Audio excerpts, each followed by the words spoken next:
मुझे auto recording शायद शुरू करनी पड़ेगी। चलो, तो आज हम इक्विलिब्रियम के बारे में पढ़ रहे हैं। इक्विलिब्रियम के बारे में पढ़ते टाइम पे आपके मन में, जहन में सबसे पहला सवाल जो आना चाहिए वो ये आना चाहिए कि एफ नेट आपका क्या होता है? जीरो होता है। एफ नेट क्या होता है? रिजल्टेंट फोर्स होता है सबका वेक्टर सम कर दो सारे फोर्सेस का जो कि आपकी बॉडी पे लग रहे हैं, उसको हम बोलते हैं आपका इक्विलिब्रियम। अब इक्विलिब्रियम में तो तीन टाइप के होते हैं। ये वाली जो बात है क्लास 11th में बच्चों ने पढ़ी होगी, याद है तो बहुत अच्छी बात है, नहीं याद तो मैं बता ही रहा हूँ।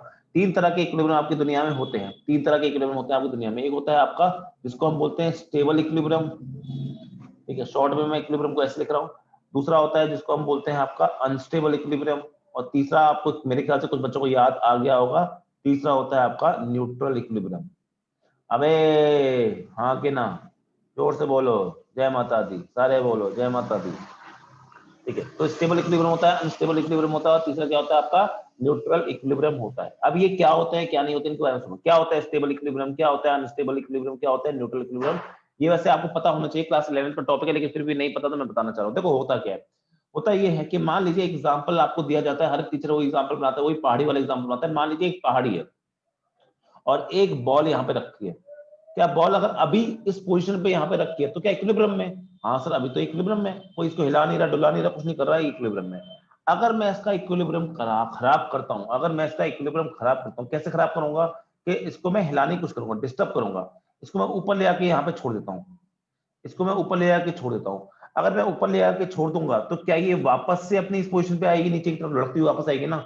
अगर ये वापस लौटते हुए आती है तो ऐसे इक्विलिब्रियम को हम बोलते हैं स्टेबल इक्विलिब्रियम। मतलब क्या स्टेबल इक्विलिब्रियम का कि इफ अ बॉडी इज, अगर मैं सिंपल सी डेफिनेशन बोलूं कि if a body is displaced from its equilibrium position, अपनी इक्विलिब्रियम पोजीशन से उसको मैं डिस्प्लेस करता हूं, एंड इट रिटर्न्स, और वहां पे जाके छोड़ता हूं, डिस्प्लेस करने के बाद वहां पे छोड़ दिया, and it returns back to its equilibrium position, तो ऐसे बच्चों इक्विलिब्रियम को हम क्या बोलते हैं आपका, ऐसे इक्विलिब्रियम को बच्चों हम बोलते हैं स्टेबल इक्विलिब्रियम। ठीक है, मतलब हाँ अपनी पोजीशन को रिटेन कर ले, बिल्कुल सही बात है। दूसरा क्या होता है? दूसरा होता है अनस्टेबल इक्विलिब्रियम। अनस्टेबल क्या हो जाएगा? इसका उल्टा हो जाएगा। मैं उसकी पूरी डेफिनेशन नहीं लिखने वाला बिल्कुल, क्योंकि आप लोग समझदार हो, समझ जाओगे। होता क्या है, आपके सामने ऐसी पहाड़ी बनाई जाएगी, आपके सामने क्या होगा, ऐसी पहाड़ी बनाई जाएगी। तो यहाँ पे मान लो आपने बॉल रख दी। अब क्या है, बॉल ये पोजीशन क्या है, ये इक्विलिब्रियम पोजीशन है। अगर मैंने क्या कहा, डिस्टर्ब करने की कोशिश करी इसको, जब मैं इसको डिस्टर्ब करने की कोशिश करता हूं तो डिस्टर्ब से यहाँ पे आया ऐसे करके, तो यहाँ पे बॉल आ गई। अब क्या बॉल कभी भी हिम्मत है, क्या कभी बॉल हिम्मत है कि वापस जा पाएगी? सर वापस नहीं जा सकती, और दूर चली जाएगी। तो मतलब कभी भी अपनी इक्विलिब्रियम पोजीशन पे लौट के वापस नहीं आएगी। तो ऐसे इक्विलिब्रियम को क्या बोलते हैं हम? अनस्टेबल इक्विलिब्रियम बोलते हैं। ये पूरी डेफिनेशन सेम टू सेम होगी, और यहाँ पे लिख दूंगा इट नेवर रिटर्न्स। बस बाकी पूरी पूरी डेफिनेशन क्या हो जाएगी, सेम टू सेम हो जाएगी, और बाकी बस शब्द क्या हो जाएगा, it never returns to its equilibrium position. ऐसा इक्विलिब्रियम को कहते हैं अनस्टेबल इक्विलिब्रियम बोलते हैं। तीसरा क्या होता है आपका? तीसरा होता है न्यूट्रल इक्विलिब्रियम। न्यूट्रल इक्विलिब्रियम क्या होता है? इसको कोई फर्क नहीं पड़ता, इनको कोई फर्क नहीं पड़ता कि तुम इसको अगर डिस्प्लेस करते हो चाहे नहीं करते हो। अगर डिस्प्लेस करते हो तो ये क्या करेगा, अपनी नई पोजीशन पे भी, अपनी नई पोजीशन पे भी क्या करेगा, ये ऑटोमेटिकली बैलेंस होने वाली या फिर इक्विलिब्रियम पोजीशन पे आ जाएगा। जैसे एग्जांपल के लिए समझो, यहाँ पे मान लो मैंने क्या कहा, एक ऐसी सरफेस ले ली, अगर इस पॉइंट पे रखता हूँ, एक सेकंड, मान लो मैंने एक ऐसी सरफेस ले ली, इस पॉइंट पे रखता हूं, तो अभी भी क्या है आपका, अभी भी आपका इक्विलिब्रियम पे है। मीनू जी वीडियो ऑफ करनी थी आपको, ठीक है। अभी भी क्या करना है उसको, अभी भी आपका, मीनू जी वीडियो ऑफ कर लो। मीनू जी को सुनाई नहीं, मीनू जी कनेक्टिंग में विश्वास रखती है, वो कनेक्टिंग पीपल में विश्वास रख रही है मीनू जी। यूट्यूब की वीडियो पे भी इतनी देर उनका मुंह आएगा, मेरी बोलने वाली आवाज भी आएगी। तो ये क्या है, अभी आपकी इक्विलिब्रियम पोजीशन 1 है यहाँ पे, ठीक है। नेक्स्ट क्या हो जाएगा, अगर मैं इसको यहाँ पे खिसकाता हूं, तो खिसकाने से क्या होगा, ये वापस तो नहीं आएगी, ना वापस जाएगी ना आगे जाएगी। बस फर्क क्या पड़ेगा, जब ये नई जगह पे चली गई, जब ये नई जगह पे चली गई तो वहां पे क्या होगी, इक्विलिब्रियम में रहेगी, तो एक नई इक्विलिब्रियम पोजीशन आपके सामने बनके तैयार हो जाएगी। तो ऐसा इक्विलिब्रियम जहां पे, ऐसा इक्विलिब्रियम कि मैं अगर उसको शिफ्ट करूं या डिस्प्लेस करूं, तो ये क्या होगा, इट, गुड इवनिंग न्यू जी, बहुत लेट हो गए आप, ठीक है। ये क्या होगा, it gets to new equilibrium position. ऐसा इक्विलिब्रियम जिसमें आपका अगर मैं डिस्प्लेस करता हूं उसको अपने इक्विलिब्रियम पोजीशन से तो ये अपने नए इक्विलिब्रियम पोजीशन पे आ जाती है, इसका इक्विलिब्रियम कभी खराब नहीं होता। ऐसे इक्विलिब्रियम को हम क्या बोलते हैं? Neutral equilibrium. खैर अभी के लिए आपको बहुत ज्यादा डिटेल में इसको नहीं पढ़ना है, मैंने अभी इससे बता दिया क्योंकि मुझे आगे इसकी जरूरत पड़ने वाली है। स्टेबल इक्विलिब्रियम वाली बात आ गई, ठीक है। अब सबसे इंपॉर्टेंट मेरे लिए इसमें क्या है? स्टेबल इक्विलिब्रियम है। स्टेबल इक्विलिब्रियम है, आपने एग्जांपल सुना होगा एसएचएम का, सुना होगा सबने एग्जांपल। जो बच्चों एसएचएम एग्जांपल होता है ना, एसएचएम हमेशा एग्जांपल होता है किसका? Stable equilibrium. एसएचएम का मतलब सिंपल हार्मोनिक मोशन। एसएचएम जो आप क्लास 11 में पढ़ते हो वो याद रखना, SHM is an example of stable equilibrium. चलो मुझे अब ये बात तो क्लास 11 की थोड़ा डिस्कस कर ली, वैसे मुझे डिस्कस नहीं करनी चाहिए थी पर फिर मैंने डिस्कस कर ली। अब यहाँ पे मुझे कुछ हल्की सी चीज बतानी है आपको, कंसेप्ट ऑफ एसएचएम। दिल पे हाथ रख के बताओ कितने बच्चों ने, जो मैंने आपको सुबह एक फोटो भेजी थी और मैंने कहा था इसको पढ़ लेना, मुझे आगे इसकी जरूरत पड़ेगी, कितने बच्चों ने उसको पढ़ा दिल से?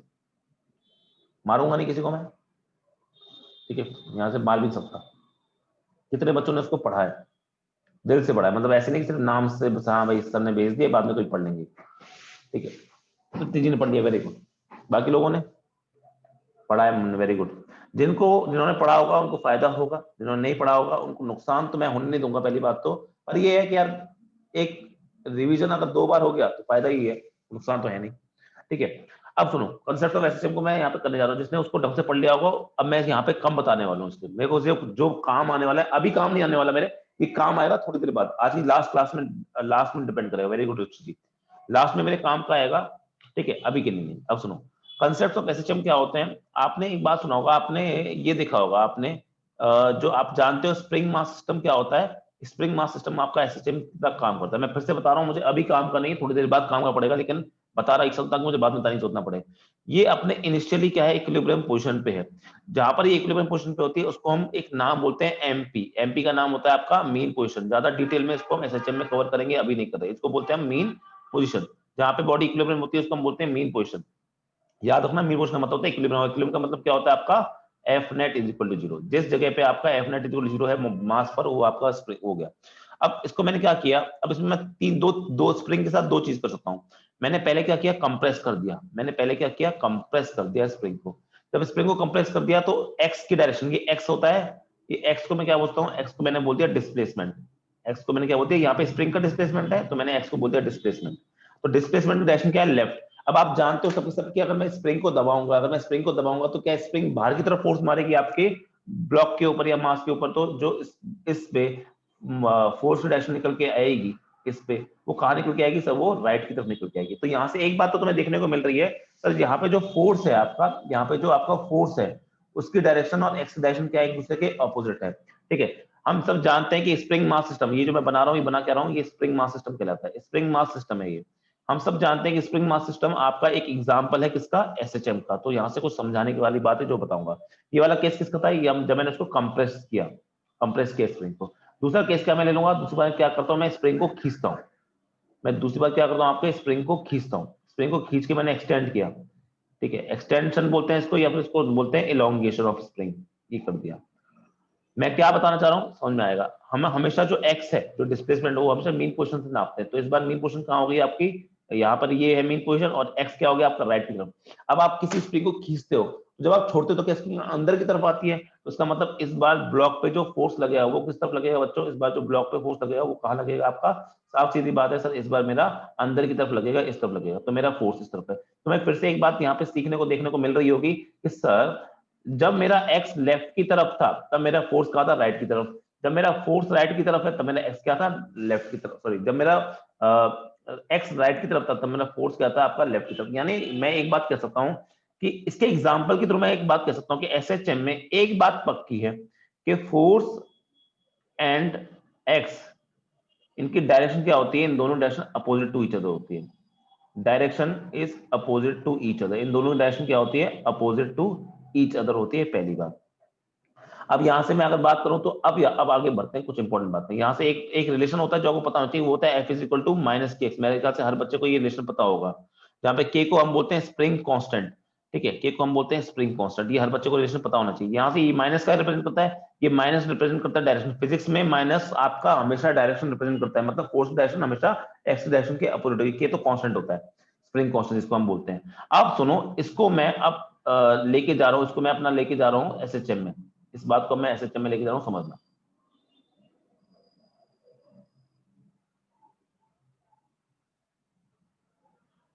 अब मैंने बोला स्प्रिंग मास सिस्टम के हिसाब से मैं पूरी बात को एसएचएम लेके जाता हूं, जो समझेगा अच्छी बात है, जिसने पढ़ा होगा समझेगा, जिसने नहीं पढ़ा होगा वो समझने की अब कोशिश करो। तो देखो मैं बात करता हूं किसी भी जनरल एसएचएम के लिए, तो सुनो होता क्या है। जनरल एसएचएम मैंने क्या कहा, एसएचएम हमेशा किसका एग्जांपल होता है, स्टेबल इक्विलिब्रियम का। एसएचएम हमेशा किसका एग्जांपल होता है, स्टेबल इक्विलिब्रियम का।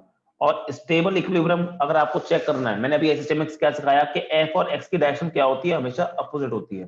तो ये याद रखना, ये याद रखना, जब भी अभी सवाल करेंगे ना थोड़ी देर बाद तब समझ आएगी बात, कि जब भी एफ एंड एक्स की डायरेक्शन, एफ एंड एक्स की डायरेक्शन अपोजिट होगी, अपोजिट होगी, तो वो एसएचएम होता है। हाँ सर ये तो होता है, ठीक है। अगर एसएचएम होता है, सिर्फ इससे एसएचएम नहीं होता, एसएचएम की कंडीशन होती है, अगर ये होगी तो इतना पक्का है कि अगर एफ और एक्स की डायरेक्शन अपोजिट होगी तो वो क्या होगा, आपका स्टेबल इक्विलिब्रियम होगा। और अगर स्टेबल इक्विलिब्रियम होगा तो वो आपका एसएचएम होगा। इतनी बात समझ में आ गई। और याद क्या रखना है, याद ये रखना है कि एसएचएम की जो इक्वेशन होती है वो क्या होती है, F is equal to minus K X. अब यहाँ पे मैं के को कांस्टेंट बोलूंगा और के का नाम मैं रख देता हूँ आपका, इसको मैं के एस बुला रहा हूँ जानबूझ के, स्प्रिंग कांस्टेंट नहीं, इसको मैं बोल रहा हूँ एसएचएम कांस्टेंट। वैसे इसका नाम एसएचएम कांस्टेंट नहीं होता, स्प्रिंग कांस्टेंट भी नहीं बोल सकता, क्योंकि यहाँ पे अब जनरल एसएचएम की मैं बात कर रहा हूँ। अब सुनो इसके आगे की बात, जिन्होंने वो प्रूफ देखा होगा, जो मैंने प्रूफ भेजा है बहुत अच्छी बात है, जिन्होंने नहीं देखा वो सीधे समझो। तो यहाँ पे एफ इक्वल टू हो गया माइनस के एक्स। तो बच्चों जब इसको हम सॉल्व करते हैं तो जो हमारी एक वो निकल के आती है, डिफरेंशियल इक्वेशन निकल के आती है, मैंने उस पिक्चर में जो सेंड करी थी उसमें सबको दे रखा है।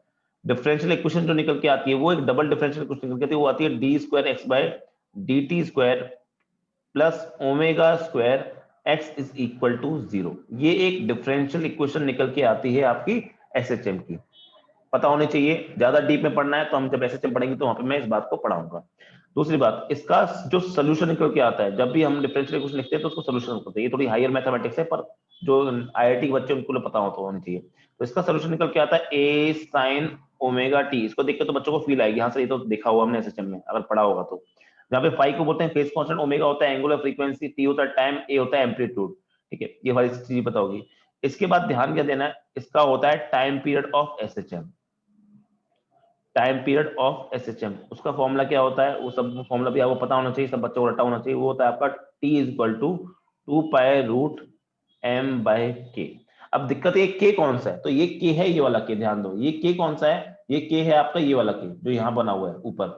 ये के कौन सा है सर, ये के है ये वाला के। तो उसको मैं के ना लिख के यहाँ पे क्या करता हूँ, के एस लिखता हूँ। सर आप के एस क्यों लिख रहे हो, डाउट ये भी ना चाहिए सर आप के एस क्यों लिख रहे हो। मैं के एस लिख रहा हूँ क्योंकि बच्चों आप जो चैप्टर पढ़ रहे हो उसका नाम है कूलम्स, अभी जो पढ़ रहे हो, और कूलम्स कांस्टेंट को भी हम के से रिप्रेजेंट करते हैं, इसलिए मैं जानबूझ के टाइम पीरियड ऑफ एसएचएम को के एस से रिप्रेजेंट कर रहा हूँ यहाँ पे। तो ये पता होना चाहिए आपको। करना क्या होगा, जब भी कोई एसएचएम का सवाल आएगा तो सबसे पहले आपको चेक करना है कि स्टेबल इक्विलिब्रियम है कि नहीं है। स्टेबल इक्विलिब्रियम चेक करने के लिए आपको ये वाली चीज पहले चेक करनी होगी। उसके बाद आपको करना क्या होगा, इस तरह की कोई इक्वेशन आपको बनानी पड़ेगी। जब इस तरह की इक्वेशन बनानी पड़ेगी तो आपको ये के मिल जाएगा। एक बार आपको के मिल गया उसके बाद तो आप टाइम पीरियड निकाल सकते हो 2 पाई रूट m/k के हिसाब से। बाकी एंड ऑफ द क्लास में ऐसे क्वेश्चन करेंगे। आज क्लास थोड़ी सी लंबी होगी इसलिए प्लीज डटे रहना, और अच्छी क्लास होगी, हार्ड क्लास होगी आज क्लास, आसान बिल्कुल नहीं होगी, लेकिन मुझे आज ही खत्म करना जरूरी है क्योंकि वो एक साथ पढ़ने में ही मजा आता है। अब हम कुछ क्वेश्चन कर रहे हैं इक्विलिब्रियम के ऊपर, अच्छे क्वेश्चन हैं इसलिए ध्यान देना। और हर क्वेश्चन में एक नई चीज होगी, हर क्वेश्चन में एक नई चीज होगी और नई चीज सीखने को मिलेगी। अब सुनो, मान लीजिए आपके पास में क्या है, अब हम ये मान लो इलेक्ट्रोस्टैटिक्स स्टार्ट कर रहे हैं अपना आज का। मान लीजिए आपके पास में क्या है कि यहाँ पे एक चार्ज है आपका, यहाँ पे एक चार्ज, एक सेकंड देख लूँ। एक तो इलेक्ट्रोस्टैटिक्स में आपको सही सही वैल्यू, सही सही डायग्राम लेने पड़ते हैं, क्योंकि अगर डायग्राम और उसमें वैल्यू गलत, उसमें गड़बड़ करी तो आपके आंसर बहुत दूर दूर खराब हो सकते हैं। सही ले रहा हूँ। तो मान लीजिए आपका क्या है, यहाँ पर एक चार्ज है आपका, इन दोनों के बीच का डिस्टेंस मैंने आपको एल दे रखा है, स्मॉल एल मैंने आपको, इन दोनों के बीच का डिस्टेंस मैंने आपको स्मॉल एल दे रखा है, मान लीजिए इस तरह से। और ये हो गया, इसकी वैल्यू मैंने आपको प्लस क्यू दे रखी है और इसकी मैंने आपको वैल्यू प्लस 4 दे रखी है। ध्यान देना, हर सवाल यहाँ पे कंसेप्ट है, हर तरह का हर सवाल में आपको नई चीज सीखने को मिलेगी यहाँ पे, और सवाल की थ्रू सबको समझा सकता हूँ, कोई तरीका नहीं है। सवाल है आपके पास में, सवाल आपके सामने एक स्टैंडर्ड सवाल होता है, सवाल है आपके सामने कि, एक सेकेंड, सवाल है आपके सामने कि find the position of a new charge for it to be in equilibrium. Find the position of a new charge for it to be in equilibrium. इस तरह ये स्टैंडर्ड क्वेश्चन है। सुनो, मैंने ये क्वेश्चन जो लिख दिया है अभी, ऐसे 2-3 क्वेश्चन हम एक साथ करेंगे, इसलिए मैंने एक बार लिख दिया इस क्वेश्चन को बड़ा बड़ा, ताकि आपको ये याद रखे अगली बार मुझे ये क्वेश्चन को सेम याद रखना है। तो ध्यान दो, आपको बता रखा है इस क्वेश्चन में कि ये प्लस क्यू है, ये इस पोजीशन पे फिक्स्ड है, मतलब इसको मूव नहीं कर सकते। अगर कोई चीज फिक्स होती है तो ऑटोमेटिकली इक्विलिब्रियम में, ऑटोमेटिकली इक्विलिब्रियम में। अब समझना, मैं इस क्वेश्चन में कंसेप्ट भी समझाऊंगा, फिर आपको शॉर्ट ट्रिक भी बताऊंगा, बाद में आपको शॉर्ट ट्रिक से ही सवाल को करना है, इसलिए प्लीज ध्यान से सुनो। अब मुझसे सवाल में क्या बोल रहा है, find the position of a new charge for it to be in equilibrium. अब वो नया चार्ज कुछ भी हो सकता है, मैं अपनी तरफ से उस न्यू चार्ज को कुछ हमेशा प्लस क्यू लेना है, क्योंकि आप कोई भी ले सकते हो, प्लस क्यू ले लिया अपनी तरफ से। अब बोल रहा है उस प्लस, मैंने को ये नहीं बोला गया प्लस क्यू की वैल्यू निकालो, मुझे बोला गया उस प्लस क्यू की पोजीशन कहां होनी चाहिए, उसको मैं कहां रखूं ताकि आपका वो इक्विलिब्रियम में रहे। देखो, ये तो 4Q और प्लस क्यू तो पहले से इक्विलिब्रियम में है, तो इसके साथ तो सोचना नहीं है। नया चार्ज मैं कहां रखूं कि वो आपका इक्विलिब्रियम में आए, चाहे उसकी वैल्यू कुछ भी हो। तो समझना इस क्वेश्चन को, तो समझो। तो मैं क्या करता हूँ, इस फिगर को वापस बनाता हूँ ताकि आपको समझने में आसानी रहे। फिगर को मैं क्या करता हूँ, आपका वापस बनाता हूँ, तो ध्यान देना। ये हो गया आपका प्लस क्यू, ये हो गया आपका प्लस 4Q। एक और बात बच्चों मुझे जो शेयर करनी थी आपको, जो नोट्स में थोड़ा सा गड़बड़ी हो रही है आजकल मेरे साथ, पता नहीं क्या सेविंग में थोड़ी दिक्कत आ रही है, इसीलिए आजकल आप कोशिश करना कि जो नोट्स होते हैं ना वो आप वीडियो से ही बनाना, मतलब यूट्यूब पे जो आपकी वीडियो अपलोड होती है ना उससे नोट्स बनाना। तो अगर आप इस टाइम पे नोट्स नहीं बना रहे हो, वैसे नहीं बनाया करो इस टाइम पे, रफ में बनाया करो इस टाइम पे नोट्स, जब सवाल करने तो रफ में किया करो, उसके बाद आप नोट्स पेयर बनाया करो बाद में। और अच्छा ये रहेगा कि आप यूट्यूब पे देख के वापस नोट्स बनाओ, बिकॉज उससे आपका रिवीजन हो जाएगा। वरना आप खुद से रिवीजन करोगे तो उससे अच्छा क्या है कि अभी आप मेरे से अच्छे से पढ़ लिए, उसके बाद आप जब यूट्यूब से एक बार वापस उसको पढ़ना, मतलब उस टाइम नोट्स बनाना, फिर रोक रोक के नोट्स बनाना, ताकि आपके नोट्स भी अच्छे बन जाए और ताकि आपके वो भी हो जाए, क्या कहते हैं, मतलब आपका रिवीजन भी हो जाए। आपको अलग से रिवीजन करने का टाइम निकालने की जरूरत नहीं है। आप दिन में अगर 1 घंटा और दे दोगे तो ऐसे हो जाएगा, वो बेटर तरीका है। अगर ऐसे बनाते वेरी वेरी गुड इंशाल्लाह, ऐसे बनाया करो। मतलब तरीका क्या है, अभी आप पढ़ो, रफ में करो जो करना है, उसके बाद फिर आप यूट्यूब की वीडियो से नोट्स बनाया करो। क्योंकि मैंने देखा एक्चुअली में, कल मैंने 2-3 चीजें देखी, मुझे एक बच्चे ने बताया अभी कि जो मैं आपको स्क्रीनशॉट नहीं, जो भी मैं आपको ये फोटो सेंड करता हूँ या फिर जो पीडीएफ बना के सेंड करता हूँ, उसमें ना कुछ कुछ चीजें मिस हो जाती हैं। मिस मतलब कुछ मिस टाइप हो रहा है, मैं तो उसको बाद में चेक करता नहीं हूँ। एक बच्चे ने मुझे बताया कि भाई सर आपके कुछ टॉपिक के नाम नहीं लिखे थे उसमें, कुछ ऐसी चीजें, जैसे फॉर एग्जाम्पल एक क्वेश्चन लिख दिया मैंने, तो ऐसे कई बार पाया गया कि नोट्स में ऐसे ये चीज गायब हो जाती है, ये वाली चीज गायब हो गई, तो ये बड़ी गड़बड़ है। ऐसे तो आप क्या होता है समझ में नहीं आएगा। तो यूट्यूब की वीडियो में ये सब दिक्कतें तो नहीं आई, क्योंकि ऑटोमेटिकली जो चल रहा है वही दिख रहा होगा उसमें। अब देखो, यहाँ पे हो गया, आप समझना। अब मुझे क्या बोल रखा है कि आपका कहाँ रखें उस चार्ज को, कहाँ रखें उस चार्ज को, ताकि वो जो नया चार्ज है वो इक्विलिब्रियम में आ जाए। तो आप अगर ध्यान दो तो आपके पास में ऐसी 3 पोजीशन अवेलेबल है। अगर आप ध्यान दो तो आपके पास 3 पोजीशन, कौन कौन सी पोजीशन है तो उस पे उसको देखो। एक तो पोजीशन है आपके पास में, आप तो एक क्या कर सकते हो, एक तो आप उस चार्ज को उठा के, एक आप उस चार्ज को उठा के कहाँ रख सकते हो, यहाँ रख सकते हो। कहाँ पे, लेफ्ट ऑफ प्लस क्यू पे, कहीं पे भी, ठीक है। एक कहीं आप बीच में रख सकते हो, एक कहीं आप यहाँ पे रख सकते हो, ठीक है। या तो left of plus Q, right of 4Q, या फिर in between plus Q and 4Q। 3 जगह है जहां पे आप उसको चार्ज को, नए चार्ज को रख सकते हो। एक काम करते हैं, रख के देख लेते हैं। प्लस क्यू रखे यहाँ, ये केस 1 हो गया, मान लो ये केस 1 हो गया, ये केस 1 हो गया, ठीक है। इसको हम केस 2 ले लेते हैं, क्योंकि दोनों बाहर वाले एक साथ कर लेते हैं, और केस 3 बाद में करेंगे। हमको करना क्या है, हमको ये करना है कि मुझे कहाँ इक्विलिब्रियम मिलेगा। अब इक्विलिब्रियम मिलने के लिए क्या होना चाहिए, सुनो। इक्विलिब्रियम मिलने के लिए क्या ये होना जरूरी है कि उसमें नेट फोर्स क्या होना चाहिए, 0। तो मैं क्या करूंगा, इस पे फोर्स की डायरेक्शन बनाऊंगा। अब ध्यान देना, सबसे इंपॉर्टेंट पार्ट ये अब शुरू हो रहा है। अगर मैं फोर्स की डायरेक्शन बनाता हूँ प्लस क्यू पे, किस किस की वजह से लगेगा, क्या इस प्लस क्यू की वजह से लगेगा और प्लस 4 की वजह से लगेगा, हाँ। क्या प्लस क्यू की वजह से मैं अगर बनाता हूँ तो क्या ये आपका ये पॉजिटिव है, ये पॉजिटिव, पॉजिटिव पॉजिटिव रिपेल करते हैं, मतलब वो क्या प्लस क्यू को, आपका प्लस क्यू को दूर भेजने की कोशिश करेगा। दूर भेजने का मतलब क्या, उस पर इस तरह का फोर्स लगाएगा, हाँ सर इस तरह का लगाएगा, ठीक है। सिमिलरली अगर मैं प्लस 4Q का फोर्स दिखता, प्लस 4Q का फोर्स, तो क्या उसका फोर्स भी आपका इस तरफ ही लगेगा, हाँ क्या ना। छोटा लगेगा बड़ा लगेगा वो तो आप सब समझदार हो, हम नहीं बता सकते, क्योंकि एक का चार्ज, दोनों की चार्ज की वैल्यू अलग है, ठीक है। दोनों का इतना लगेगा। पहले बताओ, क्या ये जो मैंने डायग्राम बनाया है, ये दोनों फोर्स डायरेक्शन बनाई, क्या ये हर बच्चे को समझ में आई कि नहीं आई? क्योंकि अगर फोर्स डायरेक्शन समझ में नहीं आई तो फिर आपके लिए आगे पढ़ना मुश्किल है। क्या ये तो फोर्स डायरेक्शन समझ में आएगी? अगर रत्ती भर भी अगर डाउट हो, 1 सेकंड की भी चीज ऐसे लग रही हो कि नहीं मुझे गड़बड़ होगी, सब कैसे बना दिया, मैं वापस समझा दूंगा, क्योंकि मुझे इस तरह के सवाल बहुत सारे करने हैं आगे।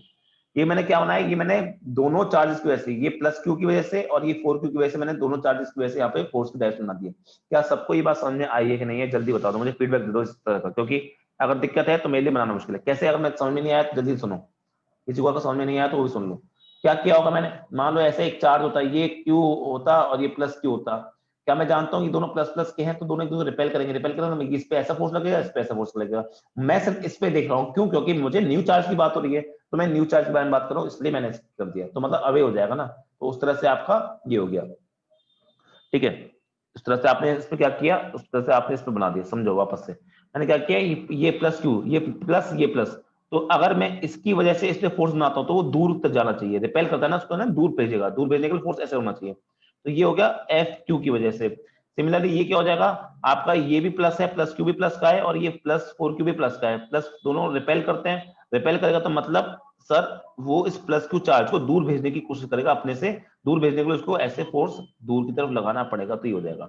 अब साफ सीधी बात है, तुम्हें दिख रहा है कि सर इस केस में दोनों ही फोर्स इस तरफ है, F4Q भी इस तरफ है और आपका FQ भी इस तरफ है। सर F नेट तो जीरो हो ही नहीं पाएगा। अरे मुझे अगर दो फोर्स लग रहे हैं मेरे एक बॉडी पे, अगर वो एक दूसरे के अपोजिट लगेंगे, F1 ऐसे और F2 ऐसे, अगर ऐसे लगेंगे, क्या मैं उसी केस में तो बोल सकता हूँ सर ये इसको काट देगा, काट के क्या F नेट जीरो कर देगा? हाँ सर, काट के जीरो कर देगा। मतलब अगर दो फोर्स लग रहे हैं एक बॉडी पे तो दोनों एक दूसरे के अपोजिट ही लगने चाहिए, अगर अपोजिट नहीं लगेंगे तो आपका F नेट जीरो नहीं हो पाएगा। लेकिन इस केस में क्या है, दोनों सेम डायरेक्शन लग रहे हैं, सेम डायरेक्शन लग रहे हैं तो आप काट नहीं कर पाएंगे, तो इसका मतलब it is not in equilibrium. यानी आपका इस केस में तो अगर मैंने आपके लेफ्ट ऑफ प्लस क्यू रखा तो यहां तो कभी भी गलती से इक्विलिब्रियम नहीं आ सकता, मतलब मैं इस तरफ तो नहीं रखूंगा। एक काम करते हैं, इसको केस टू को देखते हैं, मतलब राइट ऑफ प्लस 4Q। वैसे ही केस होगा, वैसे तुम समझदार हो। मान लो मैंने प्लस क्यू यहाँ पे रख दिया, इस बार प्लस क्यू यहाँ पे रखा, क्या मैं इस पे फोर्स, क्या 4Q की वजह से रिपेल करेगा तो मतलब इधर फोर्स लगेगा, 4Q की वजह से, हाँ से लगेगा। प्लस क्यू, सर ये भी प्लस का है और ये प्लस क्यू भी प्लस का है, दोनों प्लस के है तो रिपेल करेगा, तो इसकी वजह से एफ क्यू भी ऐसे आएगा। फिर से वही वाली कंडीशन, वो क्या रहा है सर कि दोनों के दोनों फोर्स आपके सेम डायरेक्शन में, जब दोनों के दोनों फोर्स सेम डायरेक्शन में होंगे तो आपका कोई किसी को कैंसिल नहीं कर पाएगा, तो नेट फोर्स जीरो नहीं हो पाएगा, और नेट फोर्स जीरो नहीं हो पाएगा तो इस केस में भी आपका it is not in equilibrium. इस केस में भी क्या होगा, it is not in equilibrium. अब बात करते हैं केस की, मान लो मैंने कहीं बीच में रख दिया, कहीं भी बीच में रख दिया, अगर मैंने यहाँ पे प्लस क्यू रखा, यहाँ पे प्लस क्यू रखा, अब मैं देखता हूं अगर फोर्स डायरेक्शन एक दूसरे की उल्टी आई तो चांस है कि इक्विलिब्रियम में हो सकता है, अगर उल्टी नहीं आई तो इक्विलिब्रियम नहीं होगा। अब ये प्लस 4Q की वजह से देखते हैं, प्लस 4Q और ये प्लस प्लस प्लस एक दूसरे को रिपेल करते हैं, मतलब F4Q जो होगा वो आपका इस तरफ होगा, धक्का देने की कोशिश करेगा। अब इसको देखो, ये प्लस क्यू और ये प्लस क्यू, ये भी प्लस, ये भी प्लस, ये रिपेल करेगा मतलब इसको इस तरफ धक्का देगा, तो एफ क्यू। अब तुम अगर ध्यान दो, इस बार क्या हो रहा है सर, इस पे F4Q यहाँ पे लग रहा है और इस पे FQ यहाँ पे लग रहा है, मतलब इस बार देयर इज अ चांस, इस बार चांस तो है कि आपका ये दोनों एक दूसरे को काट सकते हैं, और काट सकते हैं तो इस बार ये इक्विलिब्रियम में हो सकता है। मतलब कि अगर मुझे इक्विलिब्रियम प्राप्त करना है इस केस में तो सिर्फ एक ही पोजीशन है, कौन सी, between plus Q and 4Q वाले केस में आपका ये इक्विलिब्रियम प्राप्त कर सकता है। आई होप कि ये पूरा का पूरा ज्ञान आपके अच्छे से समझ में आ गया हो। ठीक है, ये वाली बात आपको अच्छे से समझ में आ गई होगी, आई होप सो। ठीक है, अब करते हैं क्वेश्चन सॉल्व। अभी तो मुझे तो पोजीशन भी निकालनी थी ना। अच्छा सवाल है, सवाल आसान नहीं है पहली बात तो, पर ये एक बार समझ जाओगे तो फिर कभी जिंदगी में भूलने ना लायक वाली बात है ये। तो सुनो, अब मैं मुझे पोजीशन निकालनी, अब मैं इतना तो समझ गया हूँ सर जो भी आने वाला है वो बीच में आने वाला है। अब सवाल का सेकंड पार्ट, जो भी आने वाला है वो बीच में आने वाला है, तो मैं क्या करूंगा सर, बीच में कहीं पे भी रख दूंगा उस प्लस क्यू को, मेरा मन है यहाँ पे रख दो, कहीं भी रख दो, ठीक है। और ये प्लस क्यू का है और ये क्या है आपका, ये आपका प्लस 4Q का है, बीच में कहीं भी रख दिया। मान लो कि वो, ये टोटल लेंथ क्या दे रखी है मैंने, ये टोटल लेंथ आपको L दे रखी है, ठीक है। मान लो कि यहाँ से वो x लेंथ पर है, अगर यहाँ से x पर है तो यहाँ से कितने पे हो जाएगा सर, यहाँ से वो L माइनस x पे हो जाएगा, राइट। अब मैं क्या बोल रहा हूँ सर, इस प्लस क्यू पे आपका ये लग रहा है क्या, F4Q लग रहा है इस तरफ, और ये क्या लग रहा है आपका FQ लग रहा है, कैसे है डायरेक्शन आप देख चुके हो। अब मुझे एफ नेट अगर जीरो करना है, एफ नेट अगर जीरो करना है, इसका मतलब क्या हो जाएगा, सिंपल सा, इसका मतलब हो जाएगा सर कि आपका F4Q इज इक्वल टू क्या आना चाहिए, FQ के बराबर आना चाहिए। F4Q किसके बराबर आना चाहिए, FQ के बराबर। अरे क्योंकि दोनों एक दूसरे के अपोजिट कर रहे हैं ना। अगर तुम एफ नेट में तो आप ऐसे लिखोगे, F Q minus F4Q is equal to 0। ये माइनस क्यू लगाऊंगा तो दोनों डायरेक्शन अपोजिट है, तो इससे यही निकल के आ जाएगा। अब इसको मैं लिख सकता हूँ क्या, इसको मैं लिखता हूँ KQ इंटू 4Q बाय, इसके नीचे का डिस्टेंस कितना है L माइनस, तो L माइनस एक्स का whole square is equal to, यहाँ पे क्या लिखोगे KQ small q divided by आपका x का स्क्वायर। किसी को मेरे ख्याल से इसमें प्रॉब्लम तो नहीं होनी चाहिए कि मैंने ये कुछ लिखी है, कूलम्स लॉ लगाया कुछ नहीं। अब यहाँ पे कुछ काटा पीटी मत सकती है, बिल्कुल मत सकती है। इस k को इस k से उड़ा दो, इस q को इस q से, ये बड़े बड़े q कट जाने चाहिए थे। क्यों कट जाने चाहिए थे, क्योंकि ये तो आपने अपनी तरफ से माना था, स्मॉल q से ये स्मॉल q कट गया। अब बचा कितना सवाल, अब सुनो सवाल में बचा क्या है, सवाल वैसे कुछ खास बचा नहीं, फिर भी करो। 4 बचा यहाँ पे क्या हो गया आपका L माइनस एक्स का square is equal to 1 by X का स्क्वायर। एक काम करो, दोनों साइड स्क्वायर रूट ले लो, जब स्क्वायर रूट लेता हूं तो ऊपर क्या बन जाएगा 2 बन जाएगा, नीचे L माइनस एक्स बन जाएगा, क्योंकि मुझे तो सवाल में x निकालना है ना, तो 1 बाय एक्स हो जाएगा।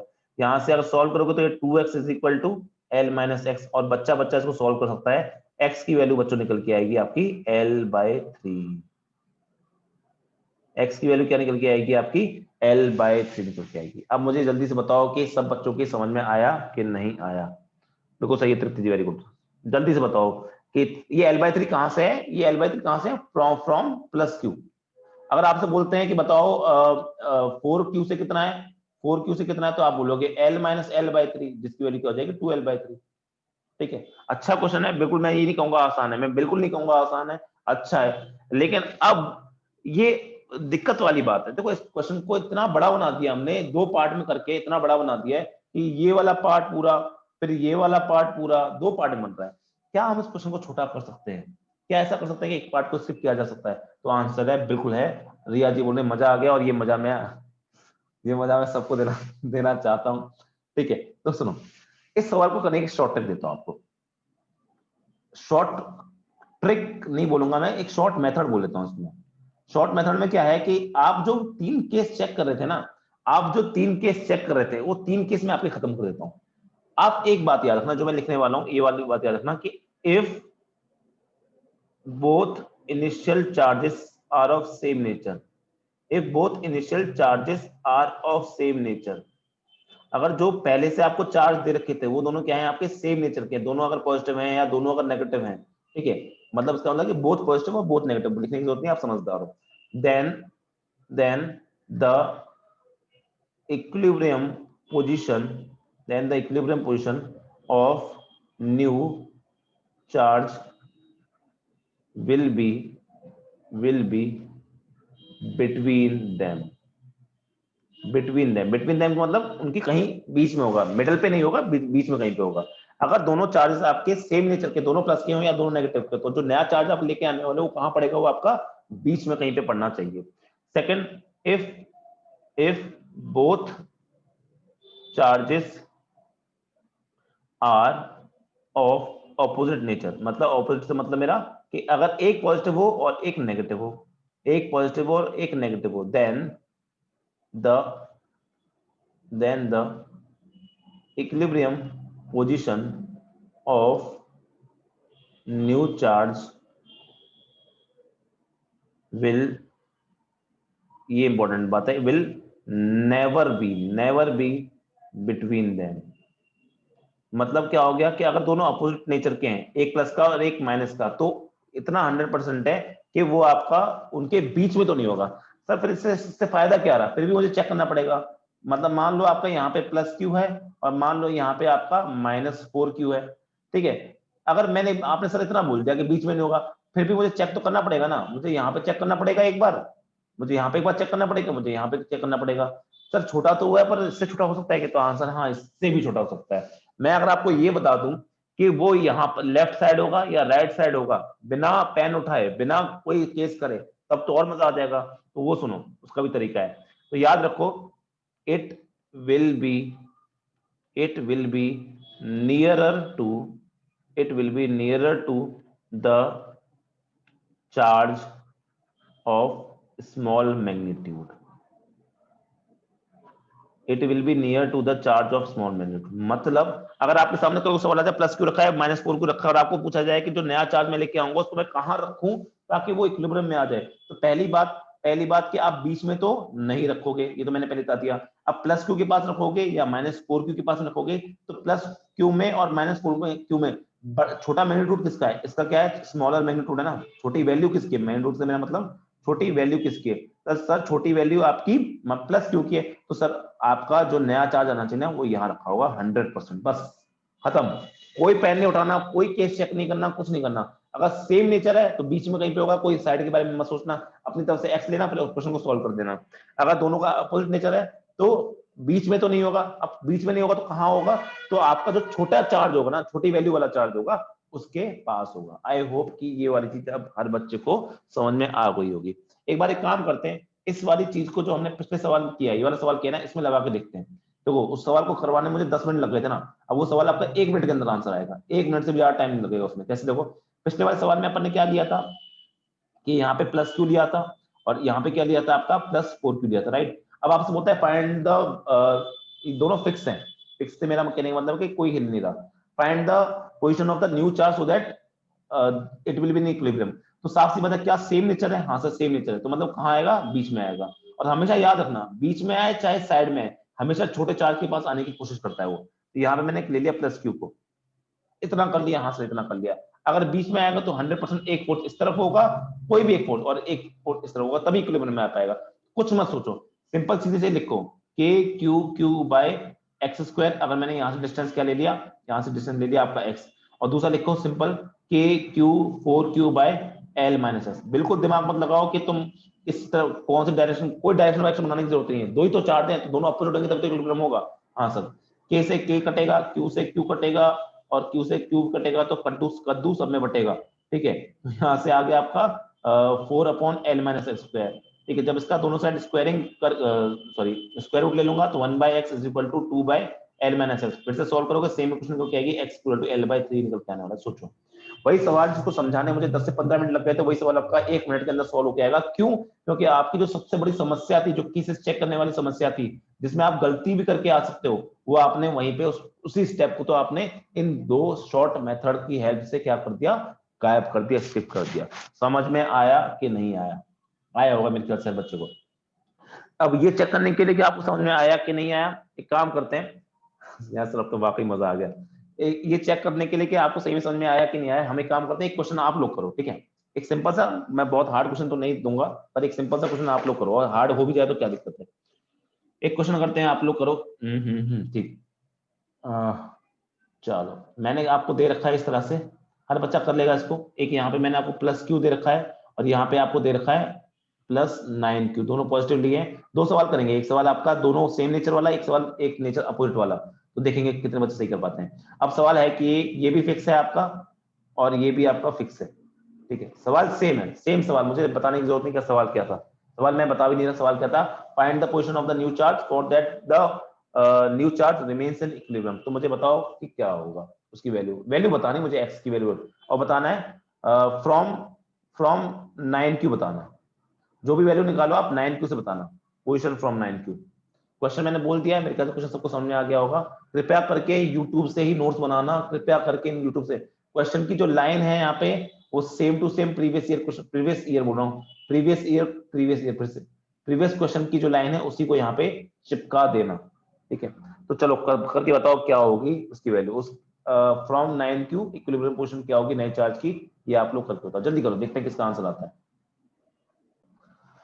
जब इस क्वेश्चन को मैं करने की कोशिश करता हूं तो यहाँ पे सुनो, मैं क्या करूंगा, मैं क्वेश्चन को इसी में सॉल्व कर रहा हूँ, ठीक है, मैं क्वेश्चन यही सॉल्व कर रहा हूँ।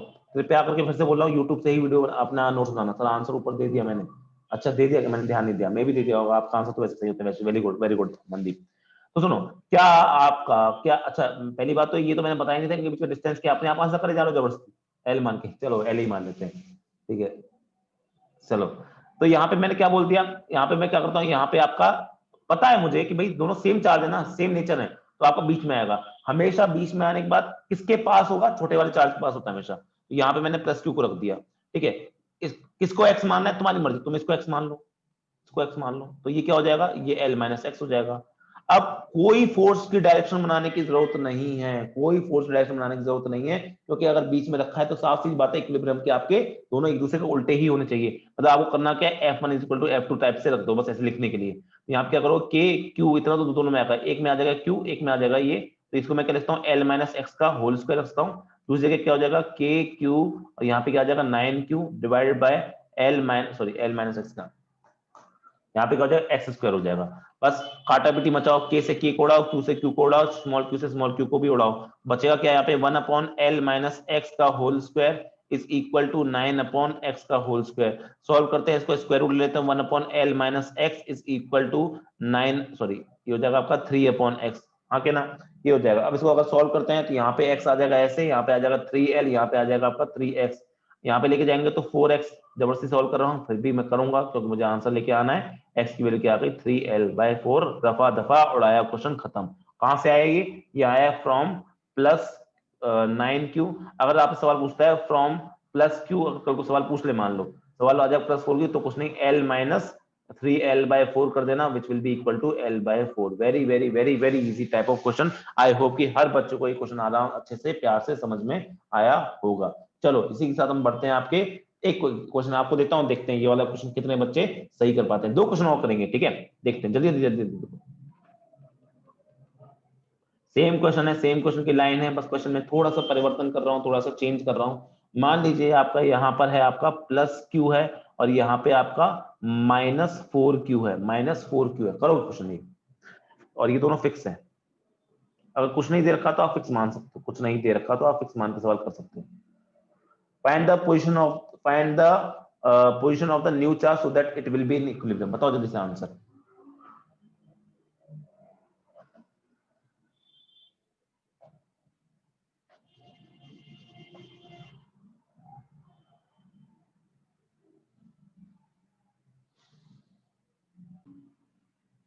टू l/3 आ रहा है मुकुल का आंसर, और किसी का कोई आंसर?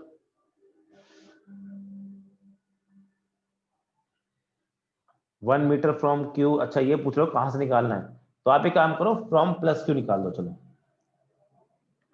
फ्रॉम प्लस क्यू निकाल दो, वो जगह जो है 1 metre from Q and l+1 metre from -4।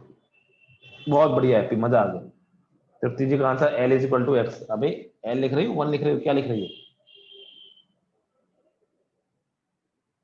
हाँ 1 है, वेरी गुड तृप्ति, सही आंसर, वेरी गुड, मजा आ गया, शाबाश।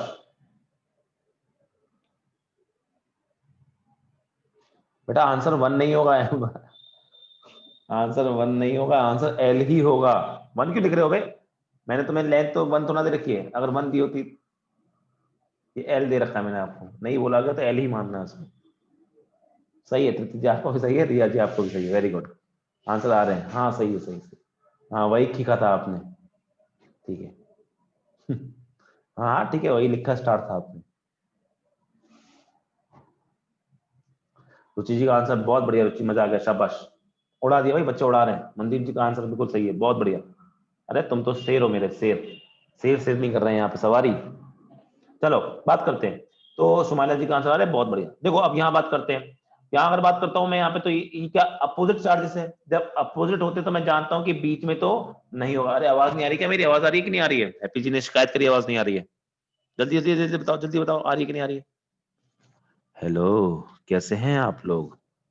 ठीक है आ रही है, ठीक है। तो देखो यहाँ पे क्या हो गया, मैंने बोला कि आपका प्लस क्यू और -4q क्या है, आपके दोनों अपोजिट चार्जेस है। जब दोनों अपोजिट चार्जेस है तो ऑब्वियस सी बात है कि बीच में नहीं आएगा, कहाँ आएगा, या तो यहाँ पे या यहाँ पे। अब बात ये कहाँ पे, यहाँ पे बहुत सारे यहाँ पे हो गए, तो सर वो छोटा वाला कौन है, प्लस क्यू, तो यहाँ पे आएगा आपका। तो मैं मान लेता हूँ यहाँ पर है आपका, ठीक है, मान लिया मैंने। और यहाँ पे क्या होगा, यहाँ से मैंने एक्स ले लिया, उसको एक्स भी ले लिया, हाँ बस सर समझ में आ गया। अब इस सवाल में होगी कुछ बच्चों को दिक्कत, अब इस सवाल में होगी कुछ बच्चों को दिक्कत, होनी चाहिए, होगी भी। अब क्या दिक्कत होगी वो सुनो, 2 तरह की दिक्कत यहां बच्चों को आएगी। अब मैं क्या बोलूंगा, कुछ बच्चे बोलेंगे सर बिना फोर्स रिलेशन बनाए F1 = F2 से करने की कोशिश करते हैं, तो यहाँ पे आपका आएगा, ये देखो इंपॉर्टेंट बात ध्यान देना, ये इंपॉर्टेंट बात ध्यान देना। यहाँ पे क्या होगा, क्या मैं लिखूंगा KQ/x² लिखूंगा, और यहाँ पे क्या लिखूंगा KQ 4Q/ x L+x², sorry L+x होगा ना डिस्टेंस, ये L है ये x है। दूसरा, एक बच्चे ने मुझसे बोला सर आप ऐसे लिखोगे, आप एक्चुअली ये नहीं, ये तो सही लिखा है आपने x², आप ये यहाँ पे आएगा अच्छे बच्चे की परख, और मतलब जिसने सिर्फ रटा है उसकी परख। या जो जिसने दिमाग भी नहीं लगाया और सिर्फ आंसर निकाल के लिया है। मुझे बताओ इनमें से कौन सी क्वेश्चन सही है, जल्दी बता दो इनमें से कौन सी क्वेश्चन सही है। अगर मैं इसको फर्स्ट बोल देता हूँ और इसको मैं सेकंड बोलता हूँ, तो जल्दी से बताओ कौन सी वाली क्वेश्चन सही लिखी है मैंने, फर्स्ट वाली की सेकंड वाली, जल्दी बताओ, फर्स्ट वाली की सेकंड वाली, जल्दी जल्दी जल्दी जल्दी बोल दो, जल्दी बोल दो। फर्स्ट वाली सही है कि सेकंड वाली सही है, फर्स्ट वाली सही है कि सेकंड वाली सही है, फर्स्ट वाली सही है कि सेकंड वाली सही है। मुकुल जी ने बोला फर्स्ट वाली, इंशा जी बोलते हैं सेकंड वाली, सोनी जी बोलती है फर्स्ट वाली। जय कलकत्ते वाली तेरा वचन न जाए खाली। बात करते हैं आगे। तो सोनी जी कह रही है 1, मीनू जी कह रही है 2, हैप्पी जी कह रहे हैं 2, अमन जी कह रहे हैं सेकंड। और बच्चों के क्या जवाब आ रहे हैं, और इसी में बहुत अच्छी फिजिक्स घुसी हुई है। देखो मेरा काम यहाँ पे सिर्फ फिजिक्स में आपके नंबर बढ़वाना नहीं है, मेरा काम आपको फिजिक्स में इंटरेस्ट दिलवाने का भी है, और आपको वो चीज बताने का है जो चीज बाकी शायद टीचर मिस कर दें या फिर आप भी मिस कर दो। मेरा वो भी काम है कि आप मिस ना करो, कल को ऐसा डाउट कल को आएगा। मेरे जमाने में मुझे आया था, तुमको आना चाहिए, नहीं आएगा तो मैं उसको क्लियर करने वाला हूँ। अब देखते हैं डाउट जो आ रहा है जिन बच्चों को, तो मैं दो तरीके के प्रूफ बताऊंगा और आपको सेटिस्फाई कराऊंगा दोनों तरीके से। पहली बात तो ये F1 F2 लिखने का मेरा कंसेप्ट क्या है, ये F1 इक्वल टू F2 नहीं होता। पहली बात तो इक्विलिब्रियम का मतलब क्या होता है, F net is equal to 0 होता है, हाँ कि ना सर, हाँ बात तो सही है। पर F net is equal to 0 तभी निकल के आएगा जब इस वाले चार्ज पर, इस प्लस क्यू चार्ज पर एक फोर्स आपका इस तरफ होना चाहिए और एक फोर्स आपका इस तरफ होना चाहिए, तभी निकल के आप तभी इस बात को लिख सकते हो। बात तो आपने फिर से सर बहुत बढ़िया वाली कर दी है। अगर मैं यहाँ बात करता हूँ कि F1 मैं इसको लिखता हूँ जो 2 प्लस क्यू। अब सुनो, ये F1 किसकी वजह से होगा सर, ये F1 होगा आपका प्लस क्यू की वजह से। क्यों, क्योंकि ये भी प्लस का और ये भी प्लस का, तो रिपेल करेगा तो इसको दूर की तरफ भेजेगा, तो ये F1 इसकी वजह से, तो इसको मैंने लिख दिया FQ। ये F2 किसकी वजह से, ये बचा तो उसकी वजह से, तो ये F हो जाएगा आपका -4Q की वजह से। क्यों होगा इस तरफ इसलिए होगा, इस तरफ इसीलिए होगा because F1 is equal to -F2, नहीं ऐसा कुछ नहीं। ये इस वजह से होगा, हाँ वो बात भी सही बोल रहे हो तुम, ये इस वजह से होगा बच्चों, मेरे प्यारे प्यारे नन्हे मुन्ने शानदार बच्चों, ऐसा इस वजह से होगा क्योंकि आपका ये प्लस क्यू है और ये -4K जो कि इसको अट्रैक्ट करेगा, अट्रैक्ट मतलब अपनी तरफ खींचेगा, तो आपका इस तरह होगा। अब बात यह है कि एफ नेट अगर मैं यहाँ पे लिखना चाहता हूं तो मैं क्या लिखूंगा, एफ क्यू प्लस, एक सेकंड, एफ क्यू जो नेट नेट में चीज लिखना चाहता हूँ, एक सेकंड आप मुझे गड़बड़ कर दिया। हाँ सुनो, अगर मैं यहाँ पे लिखता हूँ एफ क्यू लिखूंगा और मैं यहाँ लिखूंगा माइनस, हाँ मैं यहाँ पे क्या लिखूंगा, -F4Q या -F-4Q इज इक्वल टू 0। अगर तुम इसी को मैंने F1 बोला है ना और इसको मैंने क्या बोला है, F2 बोला, तो मैं F1 F2 में रखता हूँ क्योंकि ये बार बार Q और -4Q में दिक्कत हो रही है। तो मैंने क्या लिखा, F1 -F2 is equal to 0। तो यहाँ से क्या निकल के आया बच्चों, यहाँ से F1 is equal to F2 निकल के आया है। ठीक है, तो इसमें तो कोई डाउट नहीं है कि ये कैसे निकल के आया, इसमें तो किसी को डाउट नहीं होना चाहिए कि ये जो चीज लिखी है उसमें कोई गड़बड़ है कि नहीं है। आई होप कि ये वाली बात तो समझ में आ गई होगी। अब ध्यान दो, अच्छा मुझे एक बात बताओ, कल को आपके सामने एक ऐसे डायग्राम बना हुआ है, ठीक है, मान लो ये प्लस क्यू का है, मान लो ये माइनस क्यू का है, ठीक है, और आप इस पे फोर्स बनाते हो ऐसे और इस पे फोर्स बनाओगे ऐसे, दोनों बराबर होते हैं, ये बात मैं आपको बता चुका हूँ, राइट।